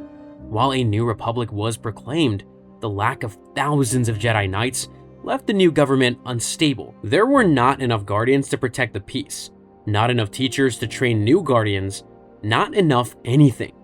The story began in Imperial City, the name for Coruscant under Imperial rule. The world was ruined by civil war between Imperial groups fighting for control of the throne. Warlords and Moffs turned the capital into a battlefield, their warships bombarding each other while civilians hid in the ruins below. This setting served as a literal and symbolic graveyard where every dark power in the galaxy was drawn to the life force of the conflict. Death attracted darkness, and darkness attracted more death. The young Skywalker and Lando Calrissian had been commanding a captured Star Destroyer, the Liberator, which crashed on the planet's surface during the fighting. It was only the Jedi's skillful use of the ship's deflector shields that prevented everyone on board from losing their lives. Even in a disaster, his abilities saved lives. The Last Jedi was no longer just a pilot, he was viewed by his peers as a monumental figure of hope and a primary weapon of the Republic. Han Solo referred to him as the greatest Jedi Knight in the galaxy, emphasizing the immense pressure placed on the young hero's shoulders. Everyone expected him to solve problems, defeat enemies, and save the day. The weight of those expectations was crushing. The farm boy turned warrior felt a deep responsibility for his comrades that went beyond duty. When Han and Leia arrived to rescue him, he expressed a desire to stay behind to face an emerging dark threat. He sensed something using the dark side of the Force in unbelievable power. The presence was vast and terrible, like nothing he had encountered since the Emperor himself. He believed staying was his destiny, a mindset that the dark side would use to turn his sense of duty into a path toward control. The comic states that the young Jedi's martial power was at its peak, yet his greatest challenge was how and why he used it. Emerging from the ruins of the Imperial Palace, the Last Jedi faced an Imperial AT-AT alone. By remembering the lessons of the Emperor and focusing the Force against the machine's metal skin, he caused the massive walker to collapse upon itself. The display was impressive, even terrifying. But this was a double-edged sword. The young Skywalker was using techniques learned from the Emperor's shadow to achieve victory. He had absorbed knowledge of the dark side during his confrontation on the Death Star, and now that knowledge proved useful, This bridged the gap between his role as a protector and the dark side's strategy of domination. The same power could serve either purpose. Then came the Force Storm. A massive, monstrous energy storm of the dark side descended upon the planet, and he felt like he cannot leave. He told Leia that the storm did not want her because it wanted him, and at last all the riddles would be answered. He viewed this encounter as an inescapable destiny because here was the source of the darkness he had sensed, and he believed that he was meant to confront it. Leia tried to remind him that his destiny was not lost, and that he was choosing to walk into a trap. She could see what he cannot, that this was not fate calling him forward, but manipulation drawing him in. The young Jedi's greatest strength, his commitment to facing evil directly, was being used against him. In a crucial moment, the last Jedi ordered his friends to flee while he remained behind with only R2-D2. He believed that to truly defeat the dark side, he must understand it from within. If he could learn its secrets, he could destroy it completely. The comic notes that the young Skywalker alone knew the levels of power and knowledge he had achieved, and the fragile position he had built. He was gambling everything on his ability to resist corruption. The chapter ends with the haunting image of Leia's brother standing alone as his friends retreated into hyperspace. She sensed that he was beyond her reach. He had chosen to walk into darkness, and she could not follow. The trap was set on Biss, a planet deep in the galactic core, entirely covered in the power of the dark side. The second issue of the Dark Empire comic emphasizes that the young Jedi was brought there after refusing to be saved from the mysterious energy storm. He chose instead to face the dark side power that had emerged to reunify the Empire. His arrival on Biss highlighted his growth into a Jedi of the highest order, where holding back became a deliberate and calculated choice. He did not fight his capture and told his captors that they were ready to become their prisoners. When facing the intense wave of depression on Biss, the Last Jedi did not lash out with physical violence. Instead, he called up an intensity of his own to maintain his internal composure against the psychic weight of the dark side. The planet itself pressed against his mind, trying to break his will, but he held firm. He realized that raw strength could not defeat this enemy. He must challenge the dark side from within by listening to its secrets. If he attacked directly, he would be destroyed. If he resisted openly, he would be worn down. The only path forward was submission, or the appearance of submission. The reborn Emperor Palpatine explicitly used the young Skywalker's heritage as a weapon to break his spirit. Palpatine had survived, his life energy transferred to a younger clone body after his death at Endor. The throne was empty, but the Emperor endured. He presented the son of Vader with the same temptation that had destroyed his father. Would the young Jedi take the place that rightfully belonged to him at Palpatine's side? The Emperor framed his prisoner's destiny not as a hero, but as the master of the world devastators currently destroying Mon Calamari. These massive weapons tore planets apart, processing entire worlds into raw materials for the Imperial war machine. Palpatine told the Last Jedi it was his destiny to command his discipline over the worlds that had betrayed him. The power to reshape the galaxy was being offered freely. The comic shows the young Jedi facing a terrible conflict as the Empire's arguments sank deep into his mind. Driven by the responsibility and guilt of seeing the New Republic's worlds destroyed, the son of Vader decided that there was no other way to defeat the Emperor than to submit and learn the secrets of the dark side to conquer it from the inside. He would become the weapon everyone expected him to be, but secretly working towards the enemy's destruction. In a chilling moment, the Last Jedi knelt before Palpatine, stating that his father's destiny was his own. The weight of responsibility became the dark side's weapon. By showing him the world devastators, machines more lethal than the Death Star, Palpatine turned the young Skywalker's hope for peace into a desperate need for control. If he could command these weapons, he could end the war, and if he could control the Empire, he could reshape it. The logic was seductive and poisonous. To the rest of the galaxy, it appeared that the greatest Jedi had not just been defeated, but had willingly allied with the dark side. The symbol of hope had become an agent of oppression. In the third issue of Dark Empire, the young Jedi appeared to fall under the Emperor's expanding power, but this fall was a calculated choice, though one filled with extreme danger. He told Leia in a vision that destiny had chosen him to follow the darker path because it was the only way to save everything from the power of the dark side, and he was trying to destroy the enemy from within. Han Solo observed that Leia's brother probably finally realized what he was up against and had to go it alone because it might be the only way for the Rebel Alliance and the galaxy. But this highlighted the young Skywalker's vulnerability. His guilt and pressure to be the ultimate protector led him to believe that he could control the dark side from within, and he thought his intentions would protect him from corruption. The path held terrible risks that The Last Jedi could not fully appreciate. On Nar Shaddaa, a fallen Jedi named Vima Dabota warned of the danger. She said that dark shadows creep down around the light and enter the heart. Everyone who kills becomes what they hate, and the trap of becoming a weapon was clear because power changes those who use it. The more the young Jedi used the dark side techniques, the more he would become like his enemies. If he remained the Emperor's servant, the Jedi legacy would be reborn not as a beacon of hope, but as an order built on the Emperor's everlasting dominion. The galaxy would have Jedi again, but they would serve oppression instead of freedom. Leia recognized this danger. She stated that her brother had yielded to the dark side and was wandering in the underworld. She insisted on a mercy mission because she alone could provide the emotional support to pull him back before he was fully consumed. The family would have to save him where willpower alone had failed.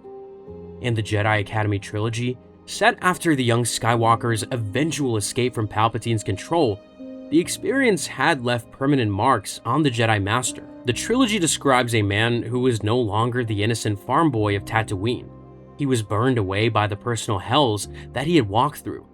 Leia observed that her brother had a haunted expression in his eyes. Having served the resurrected Emperor and touched the dark side, his heart was described as cold and hardened. The open, trusting youth she remembered had been replaced by someone who had seen too much, done too much, and lost too much. He admitted that he now understood more about the Force than he ever dreamed possible, and sometimes it terrified him. He felt the crushing weight of being the lone remaining Jedi Master responsible for the galaxy's spiritual future. Every decision he made could determine whether the light survived or fell into shadow. He was deeply troubled by his inability to fully train his own sister. If he could not succeed with her, his entire plan for an academy might lead to disaster. This became the trap the Jedi Master faced. The New Republic took his words to heart and expected the Jedi to become that backbone of strength. When the young Skywalker addressed the Senate, he used his powers to project his voice and strength, realizing that appearances could be very important to command respect. The galaxy needed to believe in the Jedi, even if he doubted himself. Admiral Akbar and other leaders saw the Jedi as protectors to be used against threats like Admiral Dalla. The Last Jedi himself argued that the New Republic needed these protectors to stop internal fighting.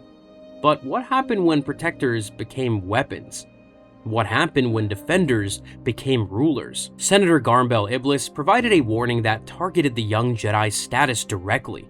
He asked how the galaxy could risk training a new order when even a teacher as great as Obi-Wan Kenobi failed and allowed Vader to rise.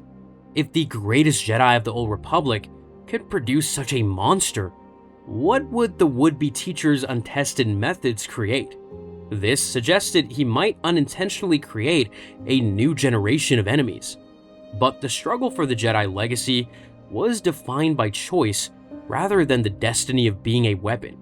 Even within his own family, the Jedi Master faced resistance. Leia directly challenged her brother's push for her to become a powerful Jedi. She stated that maybe she did not want the job and argued that her life's work might be as a mother and diplomat rather than a warrior. The Jedi Master was forced to acknowledge that this choice was her destiny. In the end, The Last Jedi's greatest enemy was not the Imperial remnant. It was the galaxy's belief that he must be a weapon, and his own belief that he could control the darkness by joining it. He had survived the trap, but the scars remained. Now he faced an even harder challenge, protecting a family that had already become the galaxy's most valuable targets. The hero of Endor saved his father from the dark side, but could he protect the next generation from repeating the same collapse? In the book Spectre of the Past, set roughly 10 years after the defeat of Grand Admiral Thrawn, the Jedi Master found himself at a crossroads between his role as the architect of the new Jedi Order and his identity as a brother, friend, and protector. Luke had begun to consciously practice control in ways that went beyond simple combat. As he built his academy on Yavin 4, he struggled with the dark side's temptation. During a fight with pirate raiders, the novel highlights that the Last Jedi realized he had the power to simply tear off whole hull plates or rip enemy ships apart with the Force alone. He could destroy without effort and annihilate without touching, and the ability was terrifying. However, he was struck by a vision of Emperor Palpatine and Exar Kun laughing at him. In his mind's eye, he saw the two Dark Lords mocking his self-discipline, daring him to unleash his full power. The vision was a warning, and such casual use of overwhelming power was a path to the dark side. The moment you stopped thinking about the consequences, you started becoming a monster. The Jedi Master began to cut back on his use of the Force, except when absolutely necessary. He meditated on the examples of Obi-Wan Kenobi and Yoda, who both possessed the power to sweep away their enemies, but chose to face their fates with limited Force intervention to serve a higher purpose. They could have won their battles, but they chose not to. He was learning to make the same choice. This was where he learned his legacy was no longer just his own. It was reflected in the Solo children, Jason, Jaina, and Anakin. These children represented the future of the Jedi, but they were already targets in a galaxy that never truly found peace. They were tucked away in Nogri settlements for safety, hidden from enemies who would use them as leverage against their famous parents. Yet, they were still exposed to political sabotage and physical danger, such as a smoke grenade attack on Wayland. The children of Han and Leia could never truly be safe because their names made them targets and their abilities made them prizes. The Jedi Master sensed through the Force that he was failing to protect the next generation. He saw visions of his students leaving the academy empty and the Solo family facing a mindless mob. The images were unclear, more feeling than fact, but they haunted him. Something was wrong, and he could not identify what. The cost for the young Skywalker was a growing social and romantic isolation. His immense power had become a barrier between him and everyone else. The Daimala, a powerful species in the New Republic, openly distrusted and refused to negotiate with the Last Jedi. The book details that they claim that Jedi who use as much power as he did inevitably slip into the dark side, which means his very strength made him suspicious. How long before the Protector became the threat, and the Guardian became the oppressor? Luke reflected on Callista, the woman he loved, who ran away because his power intimidated and frightened her. She had been a Jedi herself, but his abilities had grown beyond anything she could match. Being with him meant being constantly reminded of her own limitations. She could not bear it, so she left. The Imperial Warlord of the Week had been replaced by a systemic collapse. The Kamas document, a record revealing Bothan involvement in an ancient genocide, was tearing the New Republic apart from within. Old alliances were fracturing, trust was evaporating, and allies were turning into armed camps, ready for civil war. The Jedi Master's ultimate test in this era was a choice between his duty to the New Republic and his personal loyalty to Mara Jade.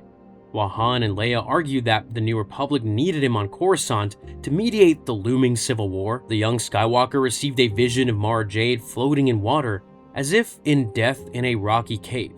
The woman he cared about was in danger, somewhere in the unknown regions.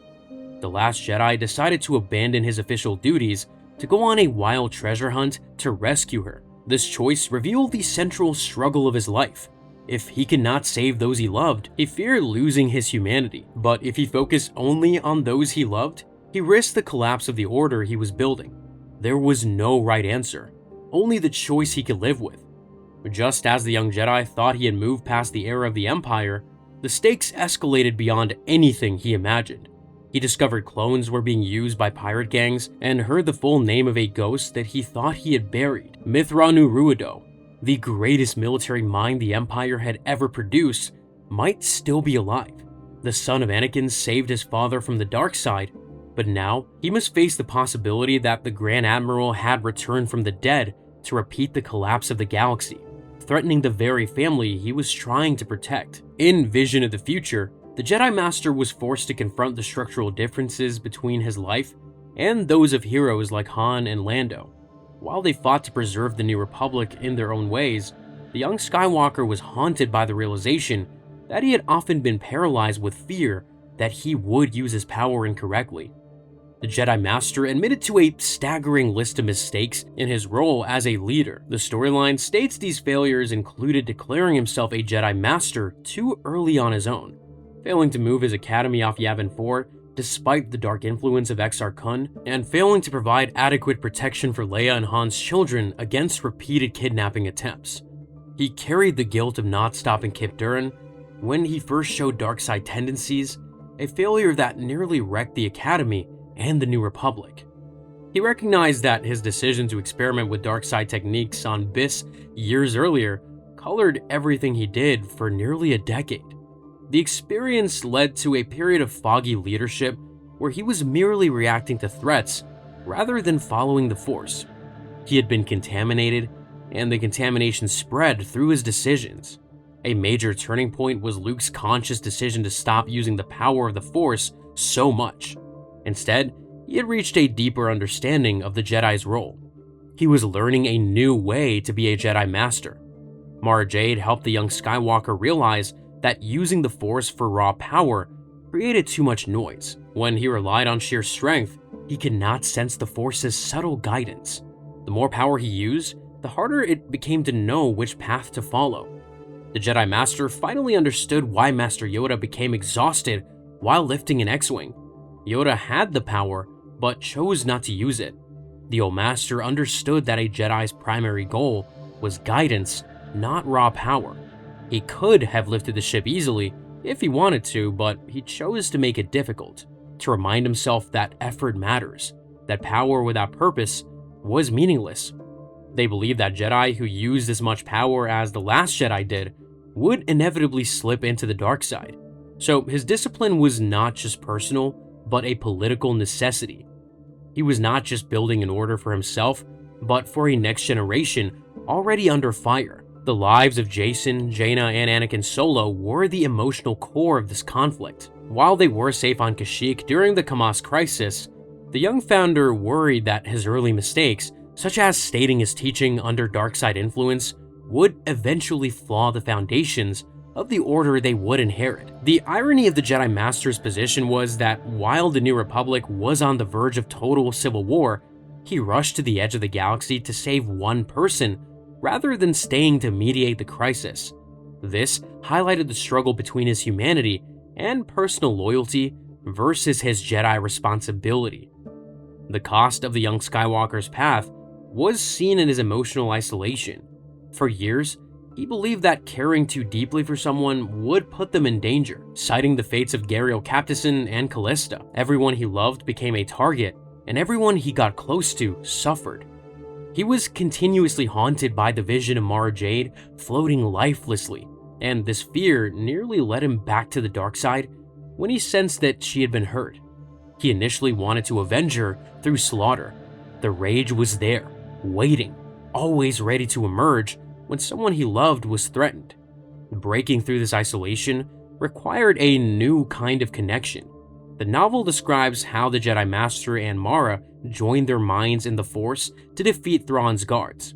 This depth of contact broke down the young Skywalker's walls. He realized that his new path required emotional openness rather than the cold isolation that he previously thought was necessary for a master. Through the Hand of Thrawn Fortress, the Last Jedi learned of hundreds of terrible threats lurking in the unknown regions. threats that Thrawn was secretly building an empire to defend against. The galaxy was not safe, and might never be safe. The sources hint at the coming Yuuzhan Vong invasion, noting that a 5-year war would shake the galaxy to its foundations, and that by its end, the Solo family would never be the same again. The Jedi Master concluded that the only way to protect the next generation from repeating his father's collapse was to change his approach entirely. He decided to turn the Academy into a place of personal, one-on-one training rather than mass instruction. He would focus on meditation and real-life service rather than the acquisition of power. Jedi would learn by doing, not by studying in isolation. He and Mara Jade envision a future where they travel the galaxy as a team, ensuring that the many vines woven together remain stronger than they could ever be alone. Together, they would build something that could last. In the New Rebellion book, the threat was uniquely personal to the Jedi Master's legacy as a teacher. The antagonist, Queller, was actually Dolph, a former student of the young Skywalkers who left the Academy after his family was murdered by the Jahar. Unlike typical warlords, Queller was a Force-sensitive extremist who built his power by literally absorbing the pain and death of millions through the dark side. Queller employed a simple but devastating weapon. Sources describe tiny Imperial detonators hidden inside the computer systems of new droids and X-Wings across the galaxy. This allowed him to cause mass betrayal and deaths on planets like Piter and Alyamesh without needing a Death Star. One signal wiped out thousands, and another signal wiped out thousands more. The Jedi Master felt these disturbances in the Force as a wave of emotion, cold, hard, and filled with terror. The sensation caused him physical agony and a startling loss of control while training his students on Yavin 4. The deaths were so sudden and so numerous that they overwhelmed his senses.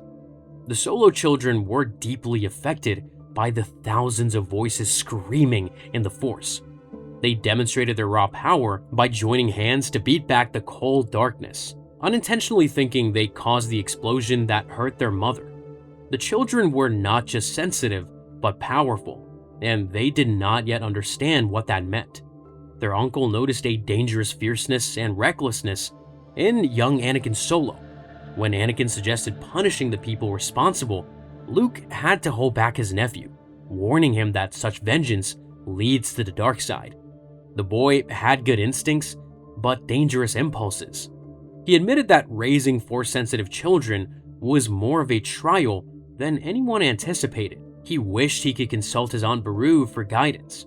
She had raised him after all, and he had turned out reasonably well, but Beru was gone, and the Jedi Master had to figure out parenthood, even as an uncle, on his own.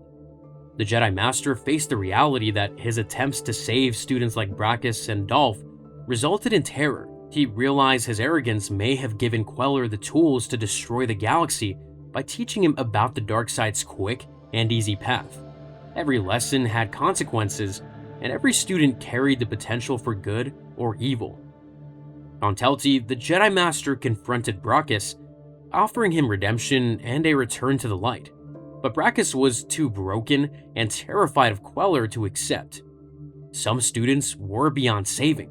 That was a hard lesson for a teacher who believed everyone deserved another chance. During his mission to stop Queller, the young Skywalker's X-Wing was sabotaged and exploded, leaving him with a broken ankle and a back that was a mass of raw flesh. The physical toll of his mission was severe. The Jedi were not just fighting a military war, but fighting for their reputation within a fractured New Republic. The Senate was now filled with former Imperials who used the chaos to spread distrust.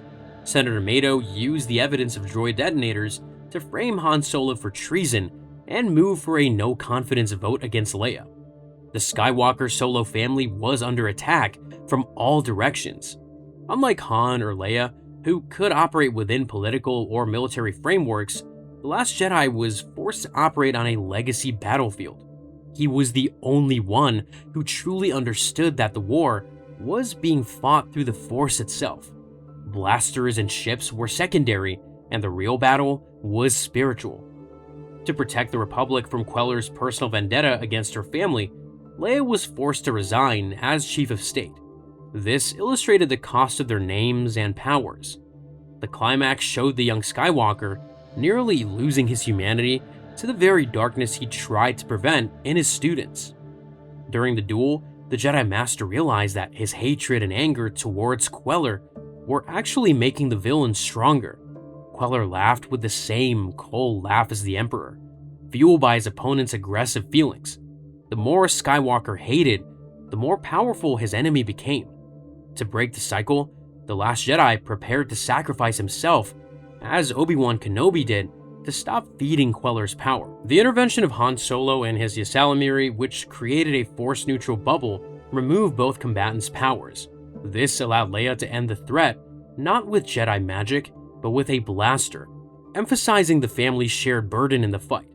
The young Skywalker's burned right hand showed mechanical parts, and his back was covered in raw wounds, but he survived. He even befriended a giant psychic white creature called a Thurnby on Almania, a beast meant to kill him, and his compassion won over even this monster. The family under fire remained standing, but the scars ran deep. Soon, an enemy would arrive that the Force itself could not sense. What happens when the Force cannot solve the problem the way it always has? In Vector Prime, the first novel of the new Jedi Order series, the answer nearly destroyed everything Luke Skywalker had built. At the onset of the Yuuzhan Vong invasion, the Jedi Master faced a fractured order, struggling to define its role in a changing galaxy. He recognized the need for a singular purpose and direction, proposing the re-establishment of the Jedi Council to rein in the 100 Jedi Knights, setting their own agendas. The Order had grown, but it had grown without structure. Different Jedi pursued different missions, sometimes working at cross purposes. However, the young Skywalker faced disagreement from his own family. Jacen Solo viewed the Force as a path to inner peace and self-governance. He argued that adding bureaucratic layers to a spiritual connection steals the mystery and leads to the same mistakes as the Old Republic. The ancient Jedi had become strict and blind, and Jacen did not want to repeat their failures. Anakin Solo viewed the Force as a weapon and a tool for justice. This led to a war of words and physical sparring between the brothers over whether a Jedi was a warrior or a contemplative. They represented two different visions of what the Order should become. Kip Duran represented the aggressive faction, leading his own squadron of Jedi pilots to hunt smugglers and settle disputes independently of the New Republic's laws. This created a dangerous reputation that the Jedi struggled to control, and it revealed a deeper problem. Some Jedi wanted to fight, while others wanted to meditate.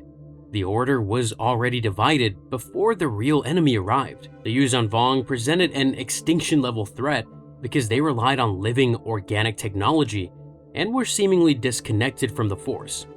The book notes that when Jedi like Mara Jade or her husband tried to sense the Yuuzhan Vong or their leader Nom Anor, they drew a blank. The aliens were immune to traditional Jedi sensory tactics. You could not feel them coming, and you could not sense their intentions. They were holes in the Force, walking absences that defied everything the Jedi understood about the galaxy. Their ships, called Coral Skippers, were living creatures bred for war, and their weapons, amphistaffs, and thudbugs, were organisms trained to kill. Instead of shields, they used Dovin basils to create gravity wells that could strip away a starfighter's defenses or even pull a moon out of orbit. Everything about them was alive, and everything about them was deadly. The Yamask, or War Coordinator, acted as a telepathic hub, allowing thousands of Yuuzhan Vong warriors to fight with perfect coordination that mimicked a Jedi's battle meditation, but on a much larger scale. This was an enemy the Jedi were never designed to fight. Luke was forced to lead the Order, while the Republic Advisory Council actively worked against them. Under Chief of State Boris Kafalia, counselors like Fior Rodan labeled the Jedi dangerous and quick to the trigger. They blamed the Jedi for escalating sector-wide disputes, claiming the Force users created more problems than they solved. The New Republic was paralyzed by growing pains and internal corruption, and some counselors were potentially tied to the very smugglers the Jedi were hunting. Political interests came before national defense, and commanders like Warshak Rojo consistently underestimated the Yuuzhan Vong, leading to terrible losses of ships like the Star Destroyer Rejuvenator. The military was not ready. The government was not ready. Nobody was ready. The cost was immediate and devastating. While attempting to save refugees on Cernpadal, Chewbacca was killed when the Yuuzhan Vong used a gravity well to pull the moon Debito into the planet. The beloved Wookiee died, saving lives, but his death shattered Han Solo's sense of security. Han lashed out at Anakin Solo for leaving his friend behind, blaming the boy for a death that was nobody's fault. Numenor infected Mara Jade with Coom spores, a bioweapon that slowly altered her molecular structure. She was forced to use tremendous Force energy just to stay alive, highlighting the spiritual collapse when the Force must be used solely for survival rather than peace. The Jedi Master's wife was dying, and he could not save her. The Jedi were forced to adopt uncomfortable leadership roles and desperate tactics. The young Skywalker crashed an ice borer into a planet to disrupt the Yamas' control, an act that resulted in the total destruction of the world Helska 4. It was a hollow victory where the enemy was stopped, but the world was dead. By the end of this early phase, the bubble of security that protected the Last Jedi's family and the New Republic was gone. He realized the galaxy had become a more dangerous place by far. In the book Star by Star, as the war progressed, the New Republic government began to unravel completely. Public sentiment turned sharply against the Jedi, fueled by Yuuzhan Vong's demand that the Jedi be handed over in exchange for a truce. The Jedi were declared traitors by the New Republic, and the Jedi Temple on Yavin 4 was destroyed. The narrative highlights that senators like Vicky Shesh argued that the Jedi Master was thinking only of his followers, and that the reckless acts of the Jedi had endangered the galaxy. The very people the young Skywalker had trained to protect the Republic were now being blamed for its suffering. Even Chief of State Boris Kafalia initially had a strained relationship with the Last Jedi, though he eventually attempted to align with the Jedi for his own political survival. Politicians sought advantage even as worlds burned. The conflict reached a peak when the Yuuzhan Vong launched a massive assault on the capital, leading to the fall of Coruscant and the collapse of the New Republic's centralized power. The pressure of the invasion caused the Jedi Knights to break apart. This created a gap in leadership that the Jedi Master struggled to fill while simultaneously dealing with a private crisis. His wife, Mara Jade, was dying from a fatal disease. A major rift formed between the young Skywalker and Kip Durin, who advocated for total aggression and using every resource to defeat the Vong. Kip argued that control was a luxury they could not afford. The enemy was exterminating entire civilizations, and half measures would accomplish nothing. Luke feared this path would lead the entire Order to the dark side. The Order faced a spiritual collapse as they debated whether it was right to destroy an enemy to preserve life, or if such actions made them no better than the conquerors. There were no easy answers, and every choice had terrible consequences. Jason Solo specifically struggled with a vision of the galaxy tipping towards darkness. He saw possible futures where the Jedi became monsters, where their methods saved the galaxy but destroyed themselves. This led him to briefly abandon the Force altogether, refusing to use his abilities for fear of causing greater harm. The Jedi Master was forced into uncomfortable leadership roles as the Order transitioned from rebuilders to survivors. In an extinction-level event for the Order's next generation, The Last Jedi authorized a high-stakes mission to Murker to destroy the Voxen. These creatures were engineered by the Vong specifically to hunt and kill Jedi. They could sense Force users across vast distances, and they were nearly unstoppable. The mission to Murker was a death sentence, and everyone knew it. But without destroying the Voxen Queen, the Jedi would eventually be exterminated. The Jedi Master oversaw the Eclipse program, focusing on capturing and studying Vong technology. The Yamask war coordinators were particular targets. If the Jedi could understand how the enemy coordinated their attacks, they might be able to disrupt them. The Jedi were forced to innovate new combat techniques, such as shadow bombs, proton torpedoes guided telekinetically by the Force to bypass Vong gravitic defenses. The most profound cost of this period was the death of Anakin Solo, during the mission to Merkur. The young man who had argued that the Force was a weapon for justice died using it exactly that way. He held off a Vong assault to allow his team to finish the mission. In his final moments, Anakin became a literal avatar of the Force, his body emitting an aura of light as he channeled the light side to its absolute limit. Eventually, his physical form was consumed as he melted back into the Force. The young Skywalker felt Anakin's death as a black void in his heart and a cold storm. The boy he had warned against vengeance, the nephew he had tried to guide, was gone, and the grieving uncle was forced to briefly hide his own presence in the Force to avoid distressing his infant son, Ben. The family was shattering from this occurrence. The Jedi were now the last hope in a galaxy that no longer wanted them. With Coruscant captured, the Last Jedi realized that the responsibility for keeping the New Republic alive fell entirely on the Jedi.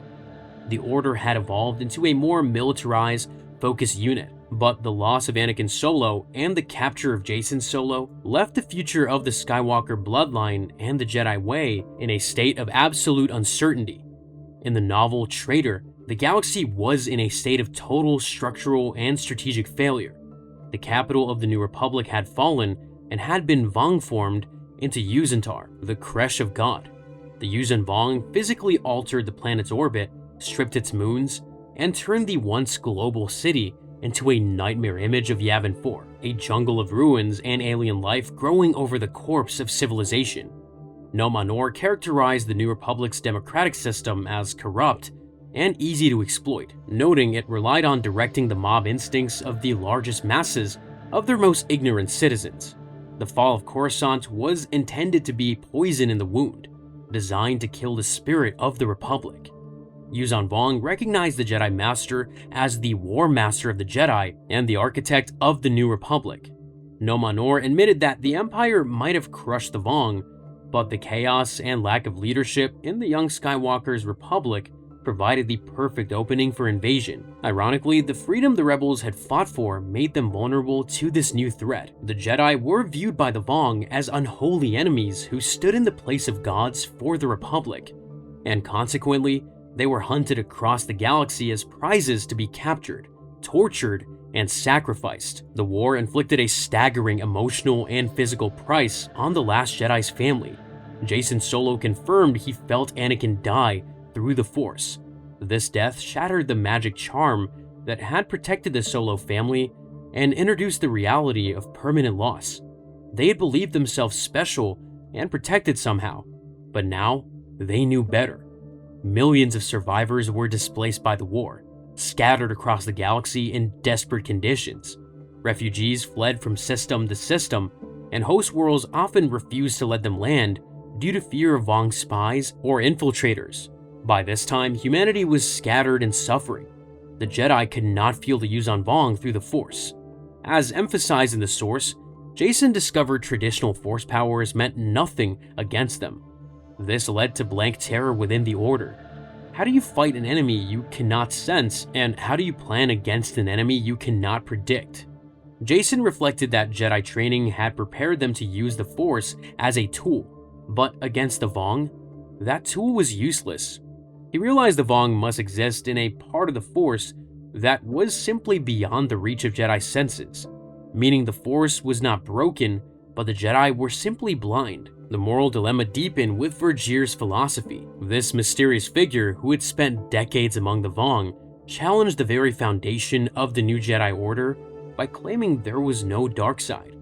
She argued that the Force was one and does not have sides, and the darkness a Jedi feels was not an external corruption, but the raw, uncontrolled force filtered through the individual's own heart.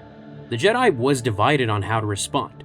While some Jedi debated using the dark side to gain an edge, others struggled with their own egos, the desire to be seen as a hero rather than actually serving the Force. Ganner Raiso provided a powerful moment of Jedi identity evolution. He sacrificed himself at the Well of the World Brain to buy Jacen time. Standing alone against thousands, his final stand became a mythic legend among the Yuuzhan Vong themselves, and even the enemy came to respect the Jedi who died defying them. In the Unifying Force book, the final novel of the series, the war resulted in an estimated death toll of 365 trillion beings. The number was almost impossible to comprehend, as entire species went extinct and entire civilizations were erased. Luke's wife was infected with a Vong-engineered molecular disorder, leaving him to fear for her life, while he simultaneously managed the war effort. Jacen was captured and subjected to extreme torture through the embrace of pain, leading to a radical change in his philosophy regarding the Force. The Jedi Order was reduced by half over the course of the 5-year war. In Destiny's Way from the same series, the greatest challenge to the Jedi identity was that the Yuuzhan Vong were completely lacking the Force. The source describes them as a void into which the Force could drain forever. Their culture worshiped pain and sacrifice, viewing technology like droids as an offense to be exterminated. With the fall of the capital, the government was in total chaos. Politicians like Senator Fear Rodan publicly branded the Jedi an obstacle to ending the war because the Yuuzhan Vong demanded they be handed over.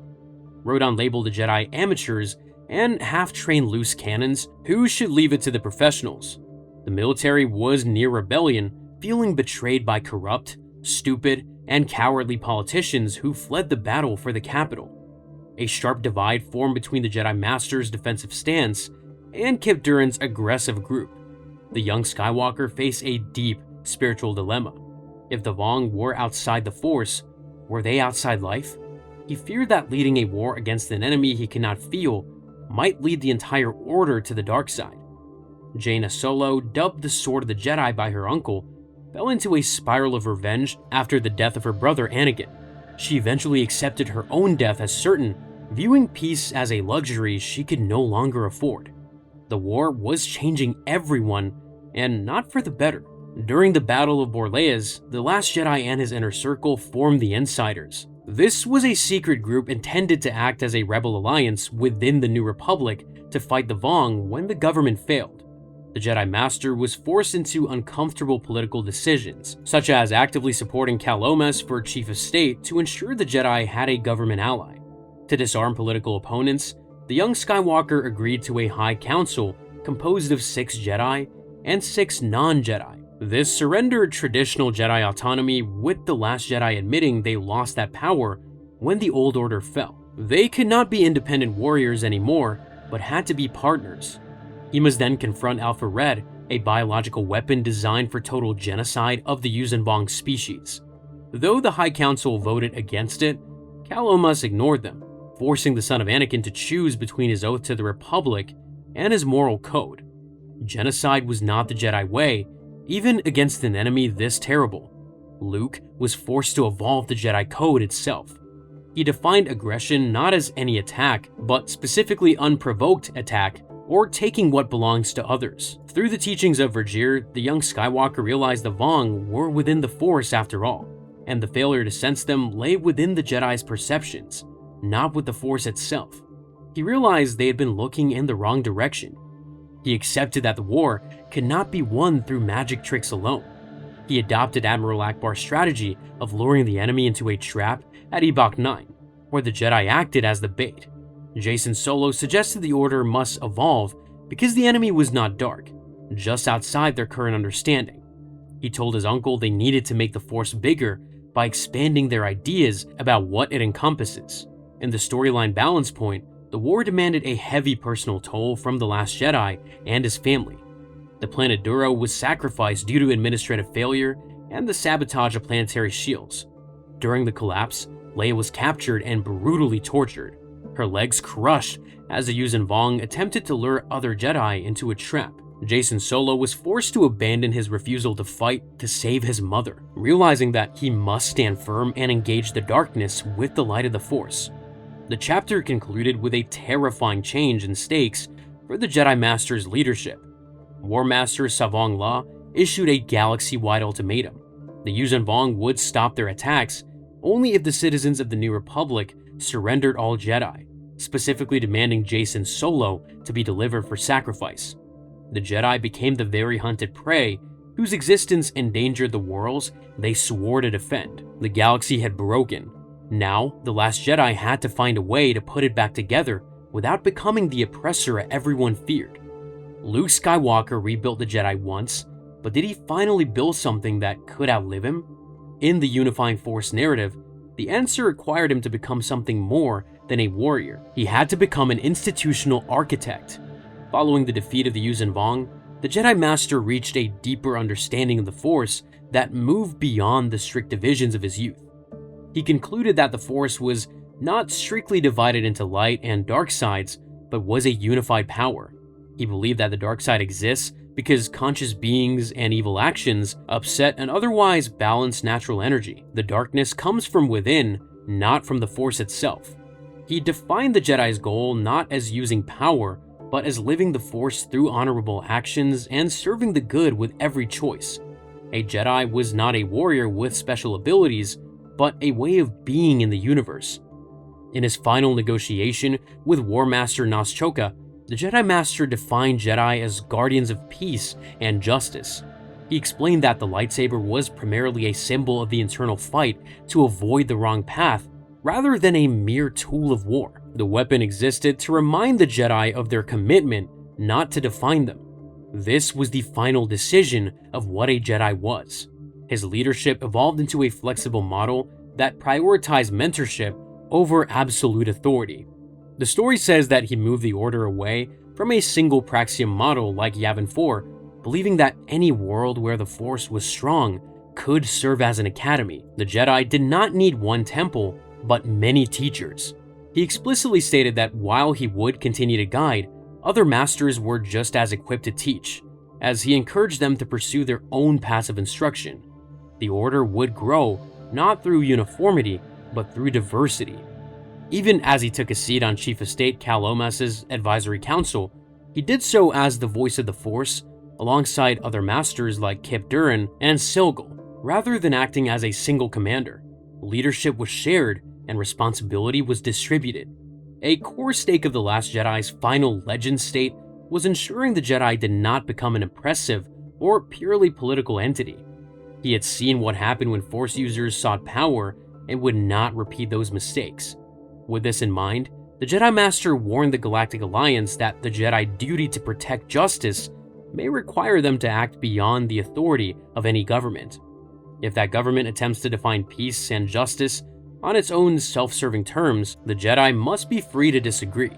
The Order served the Force, not the state.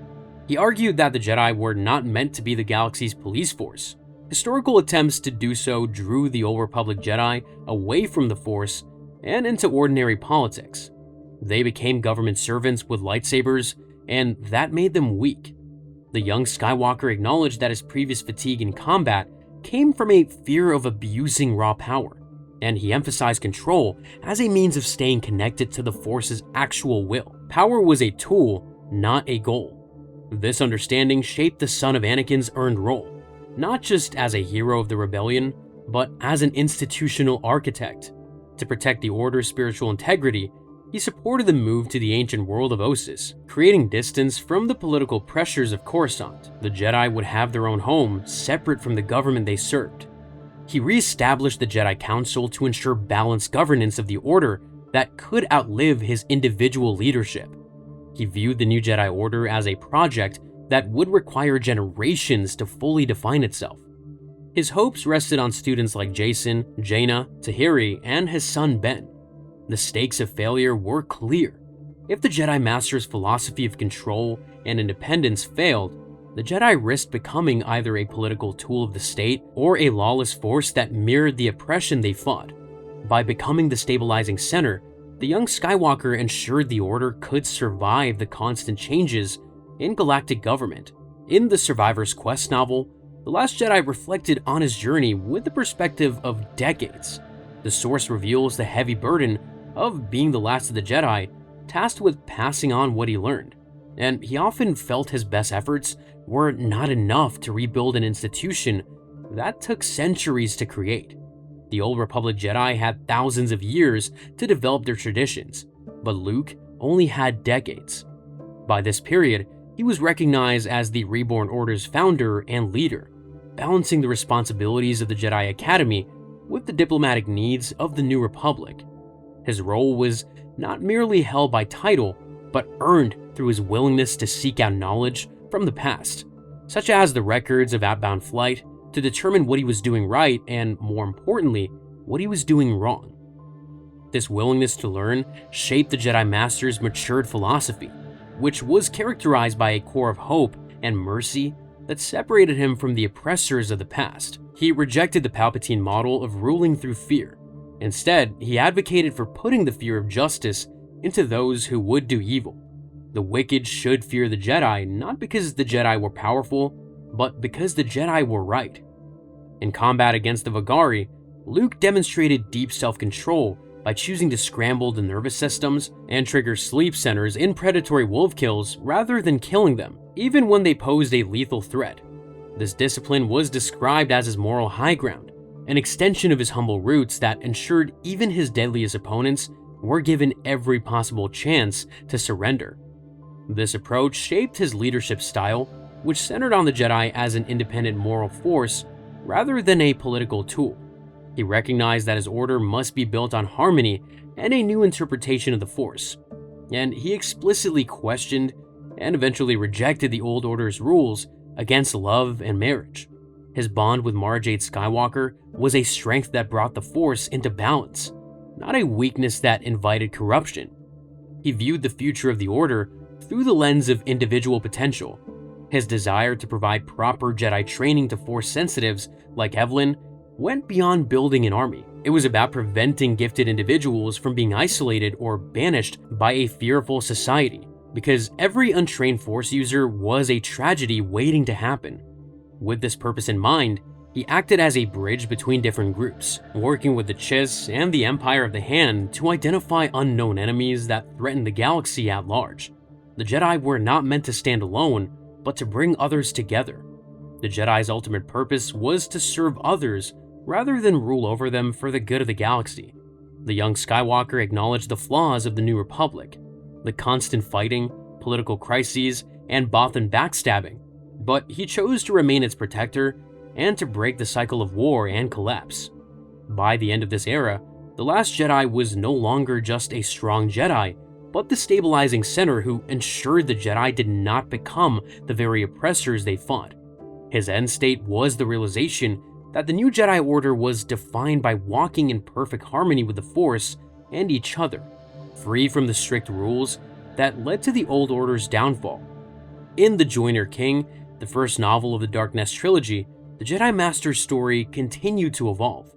His matured state showed him moving away from being a traditional commander.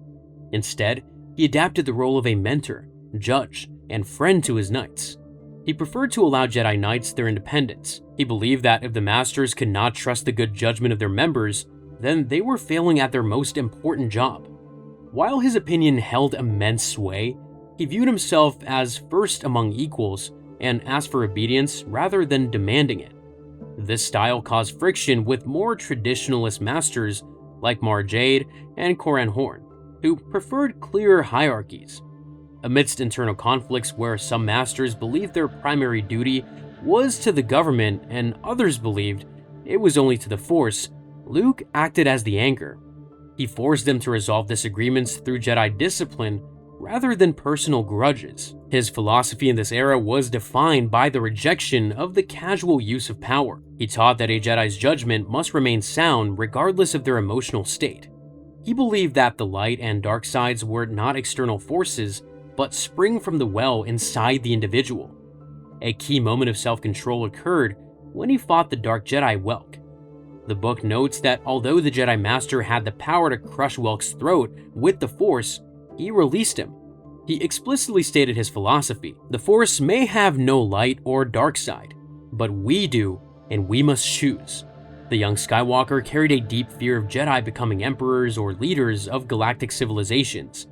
He believed it was too easy to abuse the Force to impose one's will on others, and he warned that power can quickly become the end rather than the means. After the Yuuzhan Vong War, the Jedi Master advised the Jedi to avoid involvement in ordinary concerns of the new government, as this would prevent them from being viewed as a mere elite branch of galactic police, because the Jedi were more than enforcers, they were guides. He also viewed the new Jedi Temple on Coruscant a gift from the Alliance, with suspicion.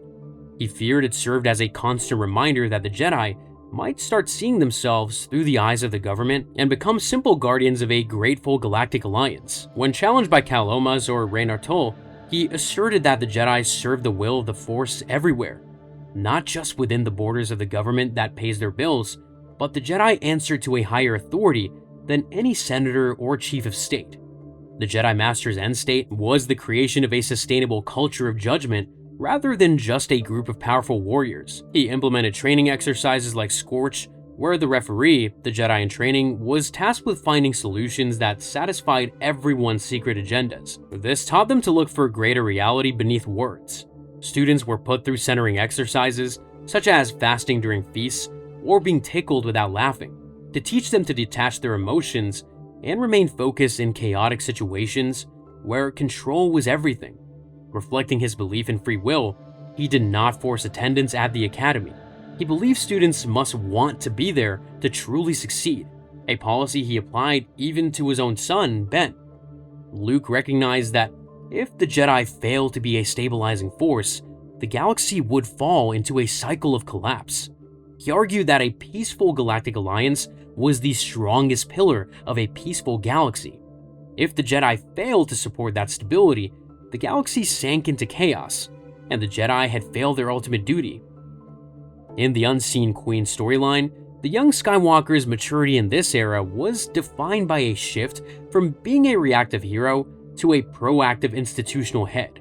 The source describes that he recognized that his previous hands-off approach, allowing the Jedi to follow their own consciences without unified guidance, had left the Order lost and leaderless. He accepted that as a master of the Council, it was his duty and privilege to lay blame where it belongs and provide clear direction and vision for his followers. He understood that a Jedi Master's promise must mean something real. Following the war, he concluded that a Jedi could not simply be a survivor or a powerful warrior, but must be a clear force for good. This required moral independence, where Jedi served the Force and the galaxy at large rather than becoming a political tool for any specific government. It required rising above self, where a Jedi would never place personal interests above the needs of the Force. It required reliability, where a Jedi must be an entity that builds trust and honor, even in environments where those concepts were alien. The Jedi Master identified that the ruthless, desperate philosophy adopted during the war with the Yuuzhan Vong had injured the Jedi by blurring the difference between right and wrong. His new philosophy emphasized principled action, and he sought to rebuild a sense of principle to prevent young knights from falling to dangerous influences like the Dark Nest. The Order struggled with the line between war and targeted elimination. While some masters argue that removing a threat like Raynor Tull was a practical necessity, others maintain that such methods were not the Jedi way.